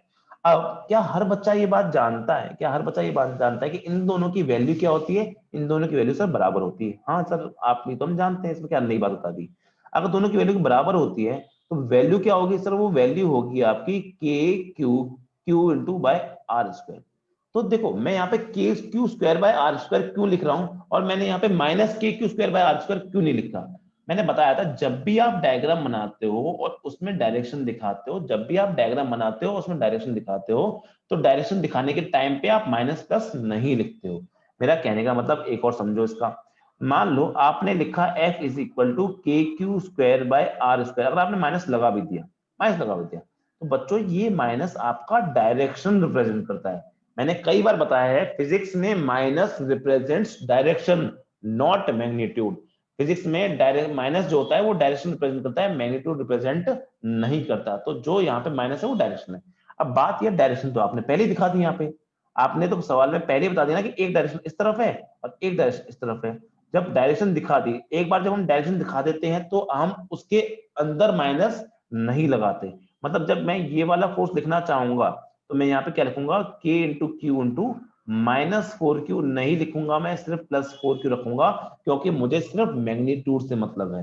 और यहाँ पे क्या आ जाएगा, यहाँ पे L + x का होल स्क्वायर आ जाएगा। ठीक है। जब मैं यहाँ पे लिखूंगा F1 तो वो तो क्या हो जाएगा, वो तो उसमें तो कोई किसी को डाउट नहीं होगा, तो वो तो Q बाय, क्योंकि सब पॉजिटिव है तो यहाँ पे x स्क्वायर आ जाएगा। मेन बच्चा यहाँ मरता है, मेन बच्चा यहाँ उसको दिक्कत होती है। ठीक है कि सर यहाँ पे -4 क्यों रखूंगा कि +4 क्यों रखूंगा, तो जवाब है आप +4 क्यों रखे हो, क्यों, क्योंकि आपने डायरेक्शन पहले ही बना दी। माइनस डायरेक्शन रिप्रेजेंट करता है, मैग्नीट्यूड रिप्रेजेंट नहीं करता। आप इन दोनों को बराबर रखोगे। अब देखो ये फोर्स तरफ है, ये फोर्स तरफ है, दोनों अपोजिट फोर्सेस को बराबर रखते हैं ना, तो बराबर रख के यहाँ से जो वैल्यू सॉल्व करोगे वो देखो क्या होगा।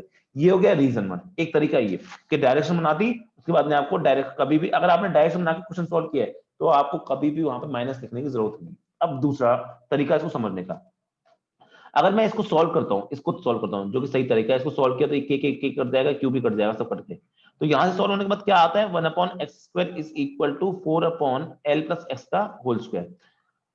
ठीक है। सिमिलरली जब मैं इसको सॉल्व करता हूं, देखो दूसरा मेरे पास इतने तरीके हैं ना फिजिक्स को पढ़ाने का। आपको मैथमेटिक्स आपकी अच्छी तो आप मैथमेटिक्स सीखो। आप ये जो तरीका मैंने आपको बताया था पहले वाला फिजिक्स वाला तरीका था, अब मैं मैथमेटिक्स बता रहा हूँ आपको। तो यहाँ पे भी क्या होगा, के से के कटेगा, क्यू से क्यू कटेगा, क्यू से क्यू कटेगा। यहाँ पे तुम ध्यान देना, जिन बच्चों की मैथ थोड़ी सी भी अच्छी है वो बहुत आराम से इस बात को ग्रैब कर लेंगे। -4/l प्लस एक्स का होल स्क्वायर, ये वाली बात आ गई। अब दिक्कत क्या है, यहां से भी एक मैथ वाला बच्चा अच्छे समझ सकता है। सुनो दिक्कत क्या है यहाँ पे, दिक्कत पता है क्या है, तुम ध्यान दो। सर एक्स स्क्वायर तो हमेशा क्या होता है, हमेशा पॉजिटिव होता है। हाँ सर, क्या एल प्लस एक्स, दुनिया में हर स्क्वायर पॉजिटिव होता है ना रियल नंबर में, तो ये भी क्या है, ये भी पॉजिटिव होगा। ये 4 भी क्या है, ये पॉजिटिव होगा। मतलब क्या आपको दिख रहा है कि सर एलएचएस क्या है, एलएचएस पॉजिटिव है। अगर एलएचएस पॉजिटिव है तो क्या आरएचएस भी पॉजिटिव होना चाहिए ना, तभी तो एलएचएस और आरएचएस क्या होंगे, बराबर होंगे। हाँ सर एलएचएस पॉजिटिव, ये सब बात सेटिस्फाई हो रही है यहाँ पे, ये बात क्या आपकी सेटिस्फाई हो रही है। लेकिन जब हम यहाँ आते हैं तो ये क्या है, ये तो पॉजिटिव होगा, यानी एलएचएस क्या आ गया, एलएचएस पॉजिटिव निकल के आ गया। लेकिन जब यहाँ पे आते हो तुम आरएचएस पे, तो सर ये तो क्या होगा, ये तो पॉजिटिव होगा। ठीक है, ये तो पॉजिटिव है, ये नंबर भी यहाँ पे क्या है, पॉजिटिव है। लेकिन ये सामने वाला नंबर क्या है, नेगेटिव। तो मतलब आरएचएस क्या निकल के आएगा, आरएचएस निकल के आएगा नेगेटिव अपॉन पॉजिटिव, नेगेटिव होता है ना, आरएचएस नेगेटिव। क्या कभी तुम दिमाग लगा के बात बोल सकते हो कि एलएचएस तो नेगेटिव हो रहा है, आरएचएस सॉरी एलएचएस पॉजिटिव हो रहा है, आरएचएस नेगेटिव हो रहा है, क्या ये कभी बराबर हो सकते हैं क्या, ये चीज गलत है। ये चीज क्या है, गलत है। ये मैथ भी उस बात को बोल रही है कि मैथ क्या बोल रही है, नहीं भाई आप ऐसे नहीं लिख सकते, बिकॉज कभी भी आपका पॉजिटिव चीज नेगेटिव चीज के बराबर नहीं हो सकती। हेंस मैथमेटिकली ये क्वेश्चन क्या है, गलत है। सेकंड क्या हो गई, गलत हो गई, और फर्स्ट क्या होगी आपकी सही हो गई, क्योंकि मैथ बोल रही है, और मैथ जिस बात को सही बोलते हैं वो हर चीज में सही होती है। और दूसरा फिजिक्स मैंने आपको समझाई थी, एक बार अगर आपने डायरेक्शन बना दी उसके बाद में आपको कहीं माइनस प्लस की चिंता करने की जरूरत नहीं है। सिंपल वैल्यू वैल्यू लिखो, कोई नहीं माइनस कोई नहीं प्लस, कुछ नहीं सोचना। एक बार आपने डायरेक्शन बना के क्वेश्चन सॉल्व कर दिया, डायरेक्शन बना दी, उसके बाद कोई माइनस नहीं कोई प्लस नहीं, सीधे सीधे आप वैल्यू पुट कर दो पॉजिटिव में। आई कि नहीं आई बात समझे, जो यहाँ हर बच्चा बैठा हुआ, पहले ये बताओ मुझे जल्दी से कि जितना मैंने ये सारी बातें समझाई दोनों तरीकों से, ये बात आपके पल्ले पड़ी कि नहीं पड़ी, जल्दी बोलो। ठीक है, बहुत तगड़ी चीज है, मैं आपको कोई आसान चीज बिल्कुल नहीं, मैंने आज पहले ही कह दिया आपसे क्लास में कि आज की क्लास थोड़ी सी लंबी होगी पहली बात, और आप आज की क्लास में बहुत अच्छी चीजें आपको सीखने को मिलेगी। थोड़ी देर बाद और रुक जाओ, मैं आपको एसएचएम में उड़ाऊंगा थोड़ी देर बाद में, लेकिन वही बच्चा समझ पाएगा जिस बच्चे ने ये सारी एक एक स्टेप सुनेगा, एक एक स्टेप जो सुनेगा आज की, सिर्फ वही समझ पाएगा आज की पूरी क्लास को, क्योंकि आज की क्लास आसान तो बिल्कुल नहीं है। और मैं आपको आईआईटी के लेवल से नीचे तो लेकर जाऊंगा नहीं, ये भी मेरी गारंटी है।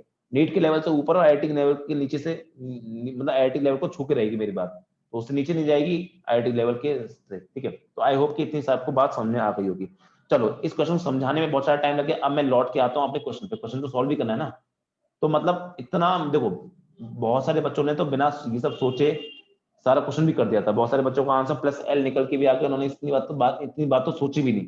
जिन्होंने सोची बहुत बढ़िया, जिन्होंने नहीं सोची कोई दिक्कत नहीं है, आपका आंसर तो आ गया। लेकिन अब आपके माइंड में क्लैरिटी होनी चाहिए, क्योंकि ये डाउट आज आपको नहीं आता, ये डाउट कुछ दिनों बाद आपको अपनी क्लास में आता, अपने रिवीजन करते हुए आता। तो अगर आपने ये बात सुन ली होगी तो अब वो डाउट आपको नहीं आएगा।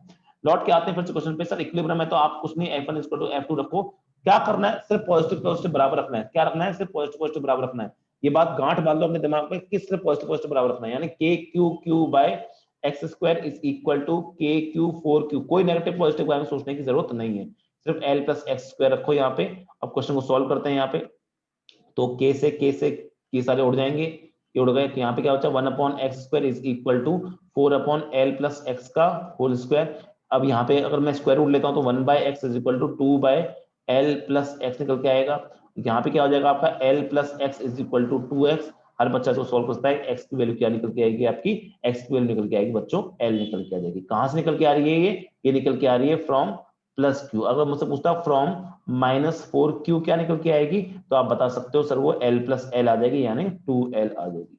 आई होप कि हर बच्चा जो यहाँ बैठा हुआ है इस चीज को पढ़ रहा है उसको आराम से सारी चीजें समझ में आ गई होंगी। अच्छी चीज पढ़ी, आसान चीज बिल्कुल नहीं पढ़ी। कृपया करके यूट्यूब पे पढ़ी हुई वीडियो को अगर 2 बार और देखना पड़े तो शर्म मत करना, तुम्हारे लिए रखी मैंने, किसी और के लिए नहीं रखी है। और ये बहुत अच्छी और इंपॉर्टेंट बातें हैं, कर लोगे समझ जाओगे और मजा भी आएगा पढ़ने में। आई होप कि आप सबको पढ़ने में हल्का फुल्का भी मजा आ रहा होगा। ठीक है, एक अब यहाँ पे अपन आगे बढ़ते हैं। ठीक है, एक क्वेश्चन मैं यहाँ पे होमवर्क दे रहा हूँ आपको, ये क्वेश्चन आपको करना है। क्वेश्चन मैं आपको बता रहा हूँ, सिंपल क्वेश्चन, ज्यादा हार्ड क्वेश्चन नहीं है। मैंने आपके दो पॉजिटिव चार्ज ले लिए, एक पॉजिटिव नेगेटिव ले लिया। एक काम करते हैं, दो नेगेटिव ले लेते हैं। तो यहाँ पे आपको एक चार्ज दे रखा है -2q, यहाँ पे एक चार्ज दे रखा है -4q, और सवाल सेम है, सवाल सेम है क्या है, रिकॉर्डिंग तो हो रही है ना, हाँ ठीक है। Find the equilibrium, sorry find the position of a new charge so that it remains in equilibrium. नया चार्ज को इस तरह लेके आना है कि आपका वो इक्विलिब्रियम में रहे। तो साफ सी बात है, दोनों सेम नहीं चलते तो कहीं बीच में आएगा। बीच में अगर रखना है 2q के पास रखना, x मान के आपको निकालना है फ्रॉम -2q स्क्वायर निकालनी है। ठीक है, आपको मैं आपके रेफरेंस के लिए आंसर बता देता हूँ। आंसर निकल के आएगा, कुछ बच्चों का आंसर ये निकल के आएगा वैसे तो L/√2+1, लेकिन ऑप्शन में आपको L/2√2+1 को ये भी लिख सकते हो आप L√2-1। अब ये कैसे लिखा है ये आपको खुद करना है, इसको हम रेशनलाइज कर सकते हैं। किसी को नहीं समझाया कि ये कैसे लिखा है, दोनों आंसर सही है आपका, पर कभी कभी ऑप्शन में ये देखने को मिलेगा, कभी ये देखने को मिलेगा, दोनों आंसर सेम है। कैसे आया होगा, आपने कुछ नहीं उसको रेशनलाइज किया होगा और कुछ नहीं। आई होप कि हर बच्चे को यहाँ पे ये सारे सवाल अच्छे समझ आएंगे और आप इस सवाल को भी नेक्स्ट क्लास में कर लोगे। आई होप सो, कर लेना जरूर। ठीक है, अब नए कैटेगरी ऑफ क्वेश्चन पे बढ़ते हैं। ठीक है, नए कैटेगरी। आपने देखा कि सर अभी तक जो भी हमने सवाल किए उसमें क्या था कि जो दोनों आपने पहले वाले चार्जेस लिए थे ना, दोनों आपने पहले वाले चार्जेस लिए थे, वो आपने क्या लिए थे, दोनों के दोनों आपने फिक्स लिए थे, दोनों आपने फिक्स लिए थे। ठीक है, अगर फिक्स ना हो तो, सवाल तो सही है, अगर फिक्स ना हो तो और फ्री बैठे हो तो, अगर सब फ्री होंगे और मैं नया चार्ज अगर लाके इनके बीच में रख दूंगा ना, तो ये खराब हो जाएगा, इनका इक्विलिब्रियम खराब हो जाएगा। और अगर इनका इक्विलिब्रियम खराब हो गया, अगर, हाँ वेरी गुड रिया, अगर इनका इक्विलिब्रियम खराब हुआ तो साफ सी बात है सिस्टम तो इक्विलिब्रियम में रहेगा ही नहीं, और वो खुद भी इक्विलिब्रियम नहीं रहेगा। सवाल अभी थोड़ा सा नया बन रहा है। सवाल क्या बन रहा है वो सुनो। सवाल ये बन रहा है आपका, सवाल बन रहा है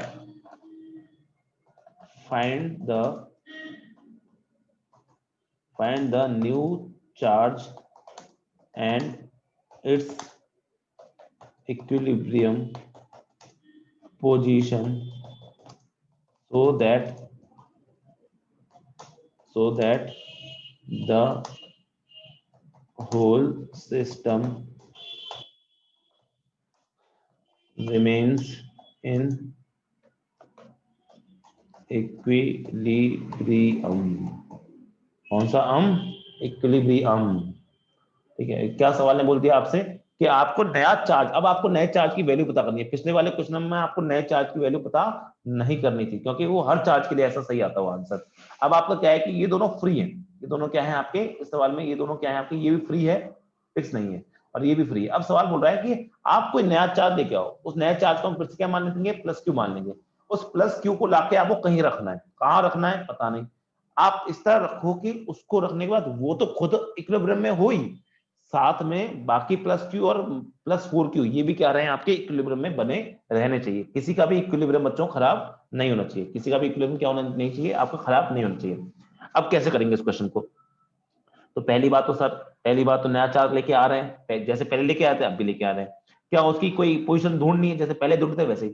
तो इस सवाल की मैं आपको सीधे मेथड स्टेप्स बता रहा हूँ। स्टेप्स क्या होंगे सुनो, सुनो स्टेप्स क्या होंगी। स्टेप्स होगी, फर्स्ट स्टेप 1 ले लो, to find the equilibrium position. Equilibrium position पता करने के लिए, to find the equilibrium position, ठीक है, assume the initial charges to be fixed. Initial charges to be fixed मतलब क्या बोल रहा है, आपसे बोल रहा है कि अगर आपको पोजीशन निकालनी है, नया चार्ज कहां रखा जाए इक्विलिब्रियम सबको रखने के लिए, तो ये मान लो कि पहले जो आपके चार्ज रखे थे प्लस क्यू और 4 क्यू वो फिक्स मान लो, अगर वो फिक्स हो गए, ठीक है, अगर वो फिक्स हो गए, अब सवाल कैसे करना है, अरे मान लो ये मैं सवाल दिया होता आपको कि मैंने बोला होता कि बच्चों यहाँ पे है प्लस क्यू और यहाँ पे है आपका प्लस 4 क्यू, बताओ नए चार्ज को कहां पे रखूं कि आपका इक्विलिब्रियम मेंटेन हो। तो मैं मानता हूं एज्यूमिंग कि दोनों ऐसे फिक्स नहीं है, पर मैंने मान लिया, तो आप क्या करते हो, वही वाला दिमाग लगाते जो आपने पहले लगाया, सर मैं कहां करूंगा, मैं कहीं बीच में रख दूंगा, प्लस क्यू के पास में रख दूंगा, ये प्लस क्यू ले लूंगा, F1 इक्वल टू F2 रख दूंगा और F1 इक्वल टू F2 रख के सॉल्व करूंगा, यहाँ से x की वैल्यू आपकी L/3 निकल के आएगी, कुछ हम पहले कर चुके हैं, इसलिए मैं सीधा आंसर लिख रहा हूँ, ठीक है, x इक्वल टू L/3 निकल के आ जाएगा। ये क्या निकल के आ गई, ये इक्विलिब्रियम पोजीशन निकल के आ गई, कोई चिंता वाली बात नहीं, कहां से निकल के आई, ये आपकी प्लस क्यू से निकल के आ गई। बहुत, अब सवाल आता है दूसरा सवाल में थोड़ा सा आपको दिमाग भी लगाना पड़ेगा, इस तरह का सवाल पूछता है एग्जाम में, याद रखना, नीट में IIT में पूछेगा इस तरह का सवाल। दूसरा वाली बात है टू फाइंड द चार्ज या to find the new charge. अब वो नया चार्ज आपको निकालना है, अब आपको नया चार्ज की सिर्फ वैल्यू नहीं निकालनी है बच्चों, आपको नए चार्ज का साइन भी निकालना इंपॉर्टेंट होगा कि वो नेगेटिव होगा पॉजिटिव होगा। तो याद रखना नए चार्ज के बारे में, अगर आपको पहली बात तो मैग्नीट्यूड निकालना है उसका, अगर नए चार्ज का आपको मैग्नीट्यूड निकालना है तो उसके लिए क्या करना, हमेशा उसके लिए हमेशा एक काम करना, उसके लिए आप right equilibrium on any one of the initial charges, right equilibrium on any one of the initial charges। मतलब आपको क्या करना है, जो आपके पहले से दो चार्ज रखे होते हैं ना, उनमें से किसी भी एक पे पोजीशन निकालने के बाद, इस प्लस क्यू की पोजीशन निकालने के बाद में जो पहले के चार्ज रखे थे उनको, उनमें से किसी एक को इक्विलिब्रियम में कर देना, ठीक है। और दूसरी बात आपको निकालना होगा साइन ऑफ चार्ज, अगर आपको साइन निकालना है या नेचर निकालना है तो इसके लिए आप इस्तेमाल करना दिमाग का, इसके लिए आप क्या इस्तेमाल करोगे, दिमाग का। अब वो कैसे करेंगे, अब वो सुनो एक साथ। पहली बात करता हूं मैं, right equilibrium on any one of the charges, किसी भी, छोटा प्लस क्यू वाला थोड़ा आसान दिख रहा है, ठीक है। अब सुनो, अब आपके सामने एक नया सवाल है, सवाल क्या है आपके सामने, सुनो। सवाल है इस तरह से कि मान लीजिए आपके सामने सवाल है इस तरह से कि एक चार्ज है यहाँ पे प्लस क्यू जो कि फिक्स, जो कि अब फ्री है, एक चार्ज है यहाँ पे प्लस क्यू और एक चार्ज है यहाँ पे प्लस 4 क्यू। सारे डिस्टेंस आपको पता होने चाहिए, सर ये डिस्टेंस कितना है, सर ये डिस्टेंस है मेरा L/3, ये डिस्टेंस कितना है मेरा, बाकी बचा वो डिस्टेंस 2L/3 होता है। टोटल डिस्टेंस तो मैंने आपको दे ही रखा था, अगर नहीं दिया है तो आप इसको हमेशा क्या मान लेते हो, L मान लेते हो, अगर सवाल में नहीं दे रखा होता तो देना चाहिए था, L हो गया, ठीक है। अब क्या बोल रहा है कि अगर मुझे इसकी वैल्यू निकालनी है ना, तो इसकी वैल्यू निकालने के लिए काम करो, किसी भी एक चार्ज पर प्लस क्यू पर चाहे प्लस 4 क्यू पे, अब इसी पे मत कर देना, इस पर तो आपने पहले भी किया था, आप किसी भी एक पर क्या करो, बैलेंसिंग कर दो। अगर मैं प्लस क्यू को देखना चाहता हूं, अब मैं जानता हूं, सवाल देखो, सवाल में क्या लिखा है, whole system is in equilibrium, ये लिखा है ना, whole system is in equilibrium. अगर पूरा सिस्टम ही इक्विलिब्रियम में है, तो क्या ये प्लस क्यू वाला भी तो इक्विलिब्रियम में होगा, हाँ सर प्लस क्यू वाला भी इक्विलिब्रियम में होगा। अगर आपका होल सिस्टम इक्विलिब्रियम में तो क्या प्लस प्लस 4 क्यू वाला भी इक्विलिब्रियम में होगा, हाँ सर ये वाला भी इक्विलिब्रियम होगा। तो क्या मैं किसी भी चार्ज के लिए फिर से F1 इक्वल टू F2 वाली चीज लिख सकता हूँ, क्योंकि F1 F2 को कोई नाम मत लिख देना कि F1 इसकी वजह से F1 F2 एक कंसेप्ट है जिसमें सर मुझे दोनों की प्लस प्लस वैल्यू रखनी है, ठीक है। ये मैं किस पे लिख रहा हूँ, ये मैं लिख रहा हूँ ऑन प्लस क्यू, छोटा क्यू। अब ये F1 किसकी वजह से आ जाएगा, एक इसकी वजह से आ सकता है और एक इसकी वजह से आ सकता है, साफ सीधी बात है। अगर इक्विलिब्रियम मेंटेन हो रहा है, तो 100% इक्विलिब्रियम मेंटेन करने के दोनों एक दूसरे के अपोजिट होंगे, सीधे वैल्यू लिखो। तो यहाँ क्या लिखूंगा, यहाँ के क्यू बाय कितना डिस्टेंस है यहाँ पे L/3 का होल स्क्वायर, ठीक है, इज इक्वल टू, ये सवाल फिर से मैं कह रहा हूँ अच्छे सवाल है, लेकिन इस तरह के सवाल एग्जाम में आए हुए हैं। इसमें क्या लिखता हूँ, दूसरा ये मैं किसकी वजह से लिख रहा हूँ, प्लस 4 क्यू वजह से। यहाँ पे क्या हो जाएगा, plus 4 Q into Q divided by आपका कितना डिस्टेंस है यहाँ से L²। अब काटापिटी मचाओ, जब यहाँ पे काटापिटी मचाता हूँ तो क्या होगा, कहाँ गया, के से के गया, क्यू तो निकालना है, क्यू से क्यू गया, कोई भी एक गया, ठीक है। अब इसको सॉल्व करता हूँ, जब इसको सॉल्व करता हूँ तो मेरा क्या बचा है यहाँ पे देखो, यहाँ पे क्या बचेगा, यहाँ पे बचेगा क्यू जिसको मुझे निकालना है, यहाँ पे बचेगा आपका L²/9 बचेगा, यहाँ पे क्या आ जाएगा आपका, यहाँ पे 4 क्यू बचेगा और यहाँ पे क्या बचेगा L²। अब L² से L² भी उड़ जाएगा, ये आपका ऊपर आ जाएगा, तो मैं क्या लिख सकता हूँ यहाँ पे 9Q is equal to 4Q लिख सकता हूँ, ठीक है। और यहाँ से Q की वैल्यू क्या निकल के आ जाएगी, 4Q/9। लेकिन Q की वैल्यू निकल के आ गई 4Q/9 और बच्चा फिर यहीं रुक जाता है, बच्चा फिर यही सोचता है यही आंसर है, रुक जाओ, रुको, ठहरो, ठीक है। तो मतलब वो रुक के यहाँ पे एक बार ध्यान दो, 4 q/9 एक बार इसको चेक करो। अब इसके बाद मुझे क्या करना है, देखो मैंने क्या किया, इसका मैग्नीट्यूड निकाल लिया, चार्ज का मैग्नीट्यूड निकाल लिया। सवाल बहुत बड़ा है, लेकिन जैसे जैसे हाँ सबर करो, जैसे जैसे आपका सवाल बड़ा होगा उतना इंपॉर्टेंट हो जाएगा। वैसे जैसे आप क्वेश्चन सॉल्व करोगे ना, आपको प्रैक्टिस पड़ेगी तो आपको क्वेश्चन इजी भी लगेंगे। साइन की बात करते हैं कि साइन इसका साइन पॉजिटिव होना चाहिए नेगेटिव होना चाहिए, उसके लिए दिमाग लगाते हैं। तो उसके लिए दिमाग लगाने के लिए क्या करो, एक बार वापस से डायग्राम बनाओ, यहाँ पे रखो प्लस क्यू, ठीक है, मत प्लस मत मानो इसको, अब क्यू रखो बस। यहाँ पे रख दिया अपन ने 4q रख दिया जो कि प्लस का है, यहाँ पे अपन ने प्लस क्यू रख दिया। अब दिमाग लगाओ, अगर मुझे बीच वाले अगर मुझे बीच वाले चार्ज को बैलेंस करना होता, अगर मुझे बीच वाले चार्ज को बैलेंस करना होता, दिमाग लगाओ, अगर मुझे बीच वाले या कहीं से किसी भी उसमें देख रहे हो आप, सुनो, अगर ध्यान दो कहां गया, हाँ मैं किस पे बैलेंसिंग कर रहा हूँ, इस पे बैलेंसिंग कर रहा हूँ ना, इस पे ध्यान दो, कहां गया, ये रहा देखो। अब अगर मेरे को बैलेंस करना है और ये प्लस क्यू, ये प्लस का चार्ज है, ये भी प्लस का है, तो क्या इसकी वजह से इस पे फोर्स कहां निकल के आएगा, यहां निकल के आएगा। सबको समझ में आता है कि यहाँ पे निकल के आना चाहिए, आई बात समझ में। अब तुम ध्यान दो, अगर अगर मुझे इसको बैलेंस करना है, इसको इक्विलिब्रियम लेके आना है, तो जरूरी है कि मेरा एफ क्यू यहां लगना चाहिए। क्या मेरा एफ क्यू यहाँ पे लगना चाहिए, हाँ सर यहाँ लगना चाहिए। अगर मेरा एफ क्यू यहाँ लग रहा होगा, अगर मेरा एफ क्यू यहाँ लग रहा होगा, तो क्या ये आपके लिए जरूरी है कि आपका ये कैसा है, अट्रैक्टिव है ना, तो इसका मतलब 100% क्यू कैसा होना चाहिए, आपका नेगेटिव चार्ज होना चाहिए। आई कि नहीं यही बात समझ में, ये दिमाग वाला चीज है, आई कि नहीं यही बात समझ में। अगर ये चीज आपको करनी पड़ेगी एग्जाम में, वरना कैलकुलेशन से ही क्वेश्चन गलत होते हैं बच्चों के बहुत ज्यादा। बच्चे प्लस माइनस में बहुत गलती करके आते हैं, और यही बच्चों के साथ पाप पाप हो जाता है एग्जाम में, ठीक है। ये आपका नेगेटिव चार्ज क्यों होना चाहिए, एक बार वापस सुनो। मैंने बोला सर अगर प्लस क्यू को देखूंगा, प्लस क्यू को देखूंगा तो उस पर आपका 4q की वजह से, क्योंकि ये प्लस का है तो इस पर रिपेल करेगा, तो 100% ये वाला फोर्स तो इधर लगना चाहिए। लेकिन अगर मुझे इस प्लस क्यू को बैलेंस करना है, इक्विलिब्रियम में लेके आना है, तो मेरे लिए जरूरी है कि फोर्स ड्यू टू ये कैपिटल क्यू वो 100% पीछे की तरफ आना चाहिए या राइट की तरफ आना चाहिए। अगर वो राइट की तरफ आ रहा है, इसका मतलब क्या वो आपका इस क्यू के करीब आ रहा है, इसकी तरफ अट्रैक्ट हो रहा है। और अगर अट्रैक्ट हो रहा है, इसका क्या मतलब है, अगर ये खुद प्लस का है तो ये नेगेटिव का होना चाहिए। इसीलिए फाइनल आंसर आप दिमाग से फाइनल आंसर क्या लिख के आओगे, बाय लॉजिक या बाय दिमाग जो बोलना है बोलो, आप फाइनल आंसर क्या लिख के आओगे, Q is equal to -4q/9। आया कि नहीं आया समझ में, जल्दी बोल जाओ मेरे प्यारे प्यारे बालकों, आया कि नहीं आया, जल्दी जल्दी बोल जाओ, जल्दी जल्दी बोल जाओ।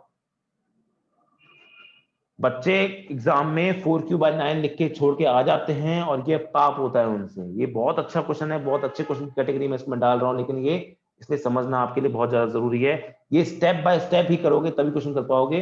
पहला जो स्टेप है वो तो बहुत ईजी है क्योंकि वो हम पहले कर चुके हैं। दूसरे स्टेप में आपको क्या करना है, कभी भी F1 is equal to F2 करते टाइम पे साइन के बारे में गलती से भी मत सोचना, हमेशा प्लस प्लस को बराबर रख दो। साइन के बारे में सोचना है तो थोड़ा दिमाग लगाना पड़ेगा, वो दिमाग लगा के आप उसका आंसर निकाल के आ सकते हो। चलो एक काम करते हैं, इसी बात में कि आपको समझ में आया कि नहीं आया, एक क्वेश्चन कर लेते हैं। अगर वो क्वेश्चन आप लोग सही कर पाओगे तो इसका मतलब आपको समझ में आया, नहीं कर पाओगे तो इसका मतलब ऑब्वियसली है कि आपको समझ में नहीं आया। कहाँ गए क्वेश्चन, लौट के आओ। चलो क्वेश्चन करते हैं। इस तरह क्वेश्चन हम पहले कर चुके हैं, वैल्यू आपको याद होने की होगी, नहीं याद है तो आप निकालने में चुटकी भर लगती है, ठीक है, चुटकी भर क्वेश्चन की कीमत आप क्या जानो सर, सॉल्व तो हमें करना पड़ता है, सॉल्व मैं भी करता हूँ बेशर्मो। यहाँ प्लस क्यू हो जाएगा, यहाँ पे मान लो आपने ले लिया -4q ले लिया। अब सवाल क्या है, सेम टू सेम सवाल, सवाल की लाइन आपको वापस दिखाता हूँ। सवाल की लाइन है आपकी, find the new charge and its equilibrium position so that the whole system remains in equilibrium. अरे कहाँ गया, मुझे खुद नहीं दिख रहा। हाँ अब ठीक है। तो ये क्या आपको नया चार्ज, न्यू चार्ज का सब कुछ निकालना है कि वो न्यू चार्ज कितना होगा और उसकी इक्विलिब्रियम पोजीशन क्या होगी, so that the whole system remains in equilibrium. चलिए करिए कोशिश निकालने की, देखते हैं कितने बच्चे निकाल के पाते हैं। आपके पास में है टाइम 2 मिनट, आपके पास में टाइम 2 मिनट, और 2 मिनट में जो बच्चा कर लेगा बहुत बढ़िया, नहीं तो उसके बाद तो फिर मैं करूंगा ही करूंगा। चलिए ट्राई कीजिए जल्दी से। मनदीप जी का आंसर आया +4q, देखते हैं। प्लस या माइनस के साथ आंसर करना। बहुत मजा आता है जब ना लड़कियां जब सही आंसर करती है ना। मैं कोई पार्शियलिटी वाइज नहीं बोल रहा कि कोई लड़का अच्छा नहीं कर रहा है या लड़कियों को ज्यादा होता है। अमन का आंसर है -4 क्यों, देखते हैं। तो देखो बात दरअसल इतनी सी है कि यार लड़कियों को हम सब जानते हैं। अगर यहाँ पे कोई रिस्पेक्टेबल घर से लड़का है यहाँ पे और कोई लड़की भी है, तो सब समझते हैं इस बात को कि लड़की पे प्रॉब्लम ज्यादा होती है कम्पेयर टू लड़कों की। ठीक है, मैं खुद एक लड़का हूँ, मैं कोई फेवरेबल या अनफेवरेबल की बात नहीं कर रहा यहाँ पे। ठीक है, सबको पता है कि लड़कियों की, आप सब लोग यहाँ पे डॉक्टर्स बनने वाले हो। ठीक है, एक आध बच्चा यहाँ पे इंजीनियर भी बनने वाला है। तो इतना तो पढ़े लिखे आप सब हो, बचपन में आप इतनी बायो तो पढ़ के आए हो, और सब जानते हो कि फिजिकली भी लड़कियों के साथ दिक्कतें बहुत ज्यादा है, सब जानते हैं यहाँ पे ना। तो एक तो पहली बात, लड़कियों की रिस्पेक्ट किया करो, लड़कियों की रिस्पेक्ट किया करो। ठीक है, क्योंकि जो चीजें वो सह रही है ना, तुम उसके आसपास भी नहीं हो, तुम उसके आसपास भी नहीं। मैं मानता हूँ एक दूसरी बात भी है, कुछ लड़के बोलते हैं सर हम भी तो कुछ चीजें सहते हैं, हमसे भी कुछ एक्सपेक्टेशन होती है, बाकी वगैरह वगैरह वगैरह बातें। आपकी बात अपनी जगह सही है, पर वो जमाना बीत गया। अब वो जमाना नहीं रहा। अब वो जमाने बीत गए। अब आपको लड़का लड़की लगभग बराबर होते हैं, लेकिन फिजिकली नहीं है। ठीक है, अगर स्ट्रेंथ की बात करें तो हम उस स्ट्रेंथ की लेवल की बात करें तो वो नहीं है, इंटरनल स्ट्रेंथ नहीं है। ठीक है, तो पहली बात तो रिस्पेक्ट करना सीखो लड़कियों की, तो सबसे पहला इंपॉर्टेंट बात। दूसरी बात ये कि कभी कोई लड़की अच्छा कर रही हो ना, या कुछ भी हो रहा हो, तो उसको मोटिवेट करो, उस बात के लिए हेल्प करो उसकी। ठीक है, मान लो किसी लड़की को जरूरत है, मैं कभी फाइनेंशियल हेल्प की बात नहीं करता, फाइनेंशियल हेल्प मत करो। अभी आप लोग खुद इतने स्टेबल नहीं हो कि किसी की फाइनेंशियल हेल्प करो। रुचि जी का भी यहाँ से -4 क्यों है। ठीक है, लेकिन कम से कम उसको मोटिवेट करो, उसकी इमोशनली हेल्प करो। कभी किसी को डिग्रेड मत करना यार, कभी किसी को डिग्रेड मत करो, अप्रिशिएट करो, अच्छा बोलो, सुंदर बोलो, जो बोलना है बोलो, पर कभी इसको डिग्रेड मत करो कि भाई तू नहीं कर सकती, तू ऐसे नहीं होगा, तू क्या कर लेगी, कर लेगी। भाई वो जो कर रही है ना, अगर तुम उस हालत में होते हैं ना जिस हालत में वो कर रही है, तो तुम हिल भी ना पाते अपनी जगह से, जो जितना वो अभी भी हिला पा रही है। ठीक है, तुम लोग बैठे बैठे बस ये ऑर्डर करते हो ना, मम्मी मुझे ये दे दो, पापा मुझे ये दे दो, अपनी छोटी बहन से बोलते ये दे दो, ये दे दो, ये करते रहते हो ना। बहन की सिचुएशन में अगर तुम होते, तुम ये अपने आप को हिला भी नहीं पाते अपनी जगह से, जितना काम वो करती है घर में। हम सब जानते हैं, हम सब के सब मिडिल क्लास फैमिली से आए हैं, कुछ बच्चे यहाँ पे लो क्लास फैमिली से भी, कुछ बच्चे अच्छी फैमिली से भी होंगे, मैं मना नहीं कर रहा। पर यहाँ हर बच्चा बैठा हुआ एक स्ट्रगल कर रहा है अपनी लाइफ में।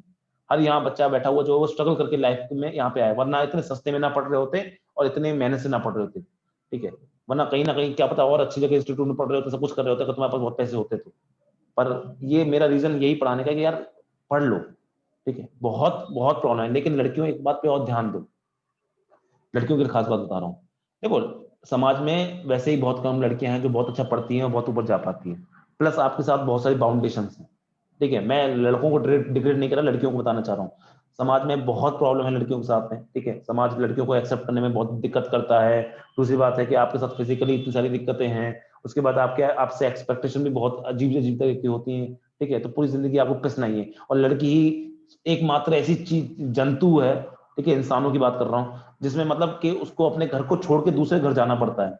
ठीक है, पूरी जिंदगी उसको एडजस्ट करना होता है। पहले मतलब अपनी अपने अपने अपना वजूद पाने में उसको करना पड़ता है कि भाई मुझे अपनी फैमिली में अपनी जगह पानी है।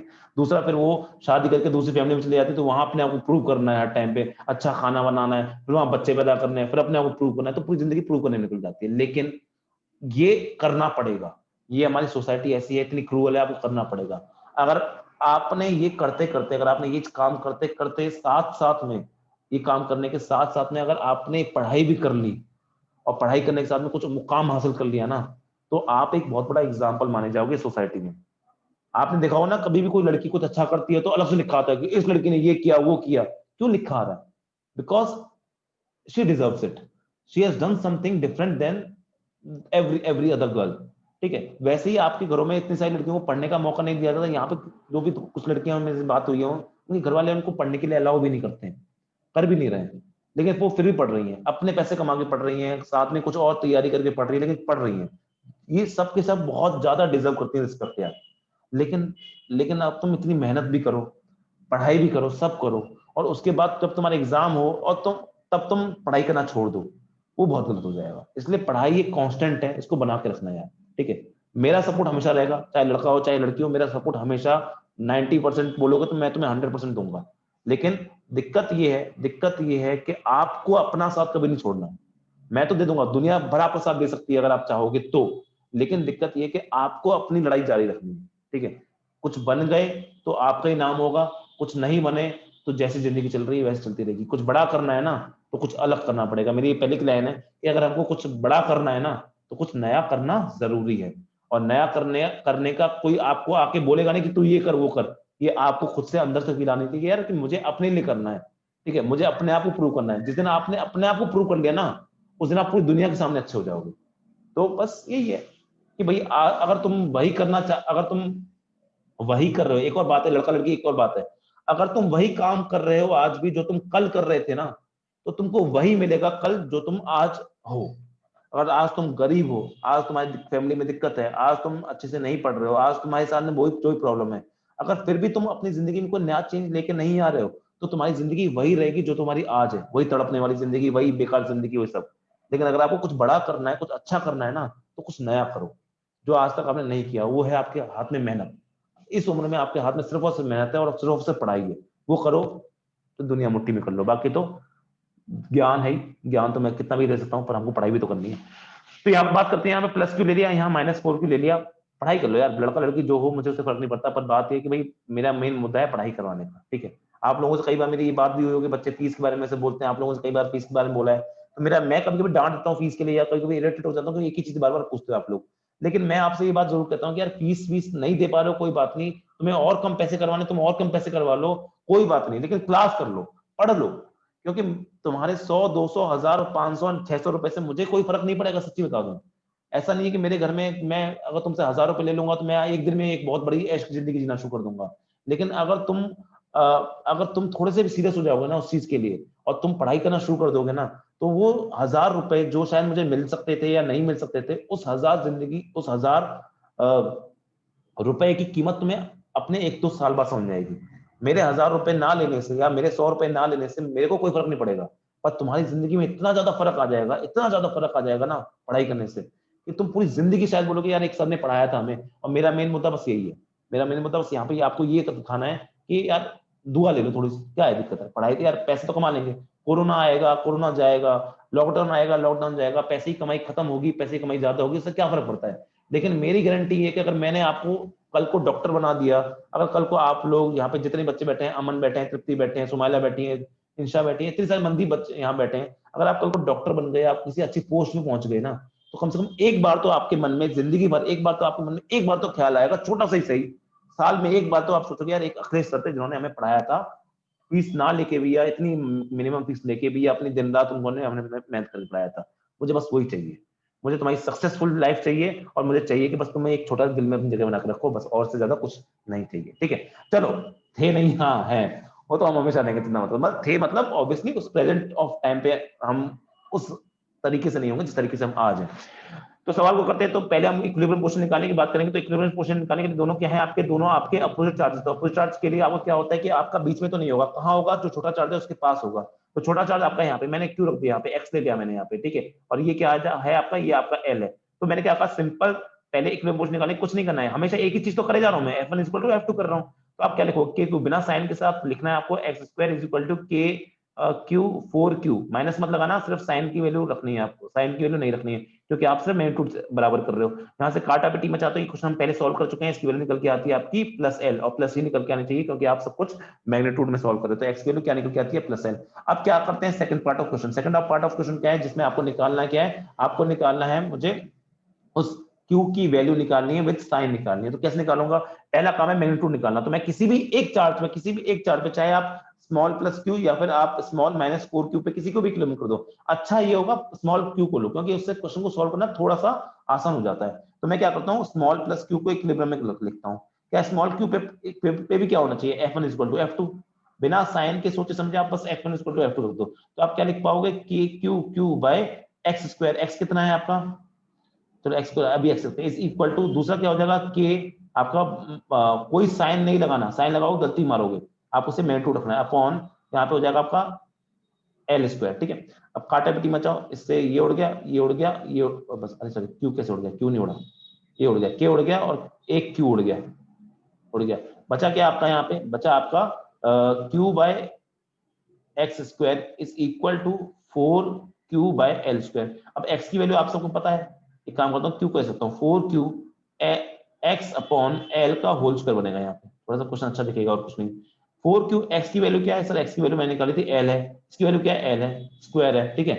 यहां से ये तो दोनों कट जाएंगे, तो आपके q की वैल्यू क्या निकल के आएगी 4q। अब यहां पर जिसने बच्चों ने आंसर लिख दिया वो बोलेंगे सर आंसर क्या है 4q, लेकिन मैंने इसके बाद आपको वहां पर रुका था कि इसके बाद आपको दूसरी चीज क्या चेक करनी है, एक तो करना होता है आपको उसका मैग्नीट्यूड, ठीक है, और दूसरा क्या होता है आपको साइन चेक करना होता है। मैग्नीट्यूड तो मैंने निकाल दिया इस तरीके से, साइन के लिए आपको क्या करना है, दिमाग का प्रयोग करना है या लॉजिक लगाना है। दिमाग का प्रयोग लगाते हैं हम, एक काम करते हैं वापस से इस डायग्राम को बनाते हैं। मैंने बोला सर देखो यहाँ पे आपका क्या है प्लस क्यू है, यहाँ पे आपका क्या है -4q है, और यहाँ पे क्या है आपका, यहाँ पे आपका Q है। अब मुझे इसका साइन चेक करना है, तो ध्यान दो, अगर मैं Q पे आपका चार्ज बनाना चाहता हूँ, मैं Q पे क्या करना चाहता हूँ, आपका डायरेक्शन बनाना चाहता हूँ, इसमें मैं इस पे आपका डायरेक्शन बनाता हूँ, तो ये माइनस क्या है, ये प्लस का है, तो हमेशा इस पे अट्रैक्टिव फोर्स होगा, तो ये हो गया आपका -4q की वजह से, हाँ कि ना, हाँ हो गया। अब अगर मुझे इसको इक्विलिब्रियम में करना है, तो मेरे लिए जरूरी है कि दूसरा फोर्स आपका ऐसे होना चाहिए, दूसरा फोर्स आपका ऐसे होना चाहिए। अब ऐसे होने का क्या मतलब है कि वो Q के पास जा रहे हैं, यानी Q की तरफ अट्रैक्ट हो रहा है। अगर Q की तरफ अट्रैक्ट हो रहा है, अगर Q की तरफ अट्रैक्ट हो रहा है, ये प्लस है, तो Q का जरूरी है कि माइनस होना चाहिए। अट्रैक्शन मतलब दोनों का अपोजिट नेचर, ये प्लस का है तो ये माइनस का होना चाहिए, विच मीन्स कि इन दोनों, इसको और इसको मिला के मैं क्या बोल सकता हूं कि आपकी फाइनल वैल्यू ऑफ Q क्या हो जाएगी, -4q हो जाएगी। बहुत सारे बच्चों ने +4q आंसर किया था, वो गलत हो गए हैं ड्यू टू दिमाग ना लगाने की वजह से, या फिर उन्होंने कुछ और दिमाग लगा दिया। समझ में आया कि नहीं आया, जल्दी से मुझे बता दो यहाँ पे, समझ में आया कि नहीं आपको, जल्दी बताओ, जल्दी बताओ, जल्दी बताओ, जल्दी बताओ। अब यहाँ के ना,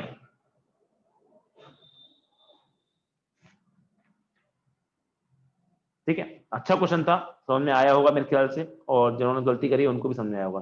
चलो आज की क्लास कुछ ज्यादा लंबी हो गई, मैंने बीच में ज्ञान देना शुरू कर दिया, इस वजह से थोड़ा सा प्रॉब्लम हो गई, और कुछ नहीं, प्रॉब्लम तो नहीं हुई, पर वो भी जरूरत होता है, हर चीज की जरूरत होती है आपकी जिंदगी में, ठीक है, तो वो आपका ज्ञान थोड़ा सा जरूरी था। मोटिवेटेड रहा करो अपनी लाइफ में, इतना मोटिवेटेड रहो ना अपनी लाइफ में हमेशा, कि साला कोई तुम्हारे अगल बगल में बैठा हो ना, उससे इसको क्या हो गया कि भाई ये इतना खुश क्यों हो रहा है। हमेशा जिंदगी में दो चीज रखा करो, मोटिवेटेड रखो, जो बंदा मोटिवेटेड रहता है वो हमेशा खुश भी रहता है। इतने खुश रहो ना, इतने खुश मिजाज रहो, चाहे जिंदगी में कुछ भी हो जाए, कितना भी बुरा हो रहा है तुम्हारी जिंदगी में, हर देखो हर किसी की जिंदगी में कुछ ना कुछ बुरा हो रहा होता है, आपकी वर्ल्ड में दुनिया में बहुत बुरी बुरी चीज हो रही है, लेकिन हमेशा खुश रहा करो। क्यों खुश रहा करो, बिकॉज पता है, अब दुखी होने से कोई फायदा नहीं है, दुखी होने से आपको नुकसान ही होगा। खुश होने से क्या है ना, आप खुद तो खुश रहोगे, आपके आसपास के लोग भी बहुत खुश रहेंगे, ठीक है। तो वो खुश हमेशा रहोगे, ताकि अगल बगल वाले लोग बोले यार ये इतना खुश खुश क्यों है, ये इतना अच्छा काम क्यों कर रहा है, तो एक काम करते हैं हम भी काम करेंगे, ठीक है। ये बहुत ज्यादा जरूरी है। दूसरी बात, अगर आप घर से बाहर निकल रहे हो, तो मतलब हिंदुओं में तो ये अलाउड होता है, पता नहीं, मुझे पता नहीं आप जो यहाँ पे अपने मुस्लिम स्टूडेंट्स हैं उनके यहाँ अलाउड है कि नहीं, मुझे आइडिया नहीं है इस बारे में।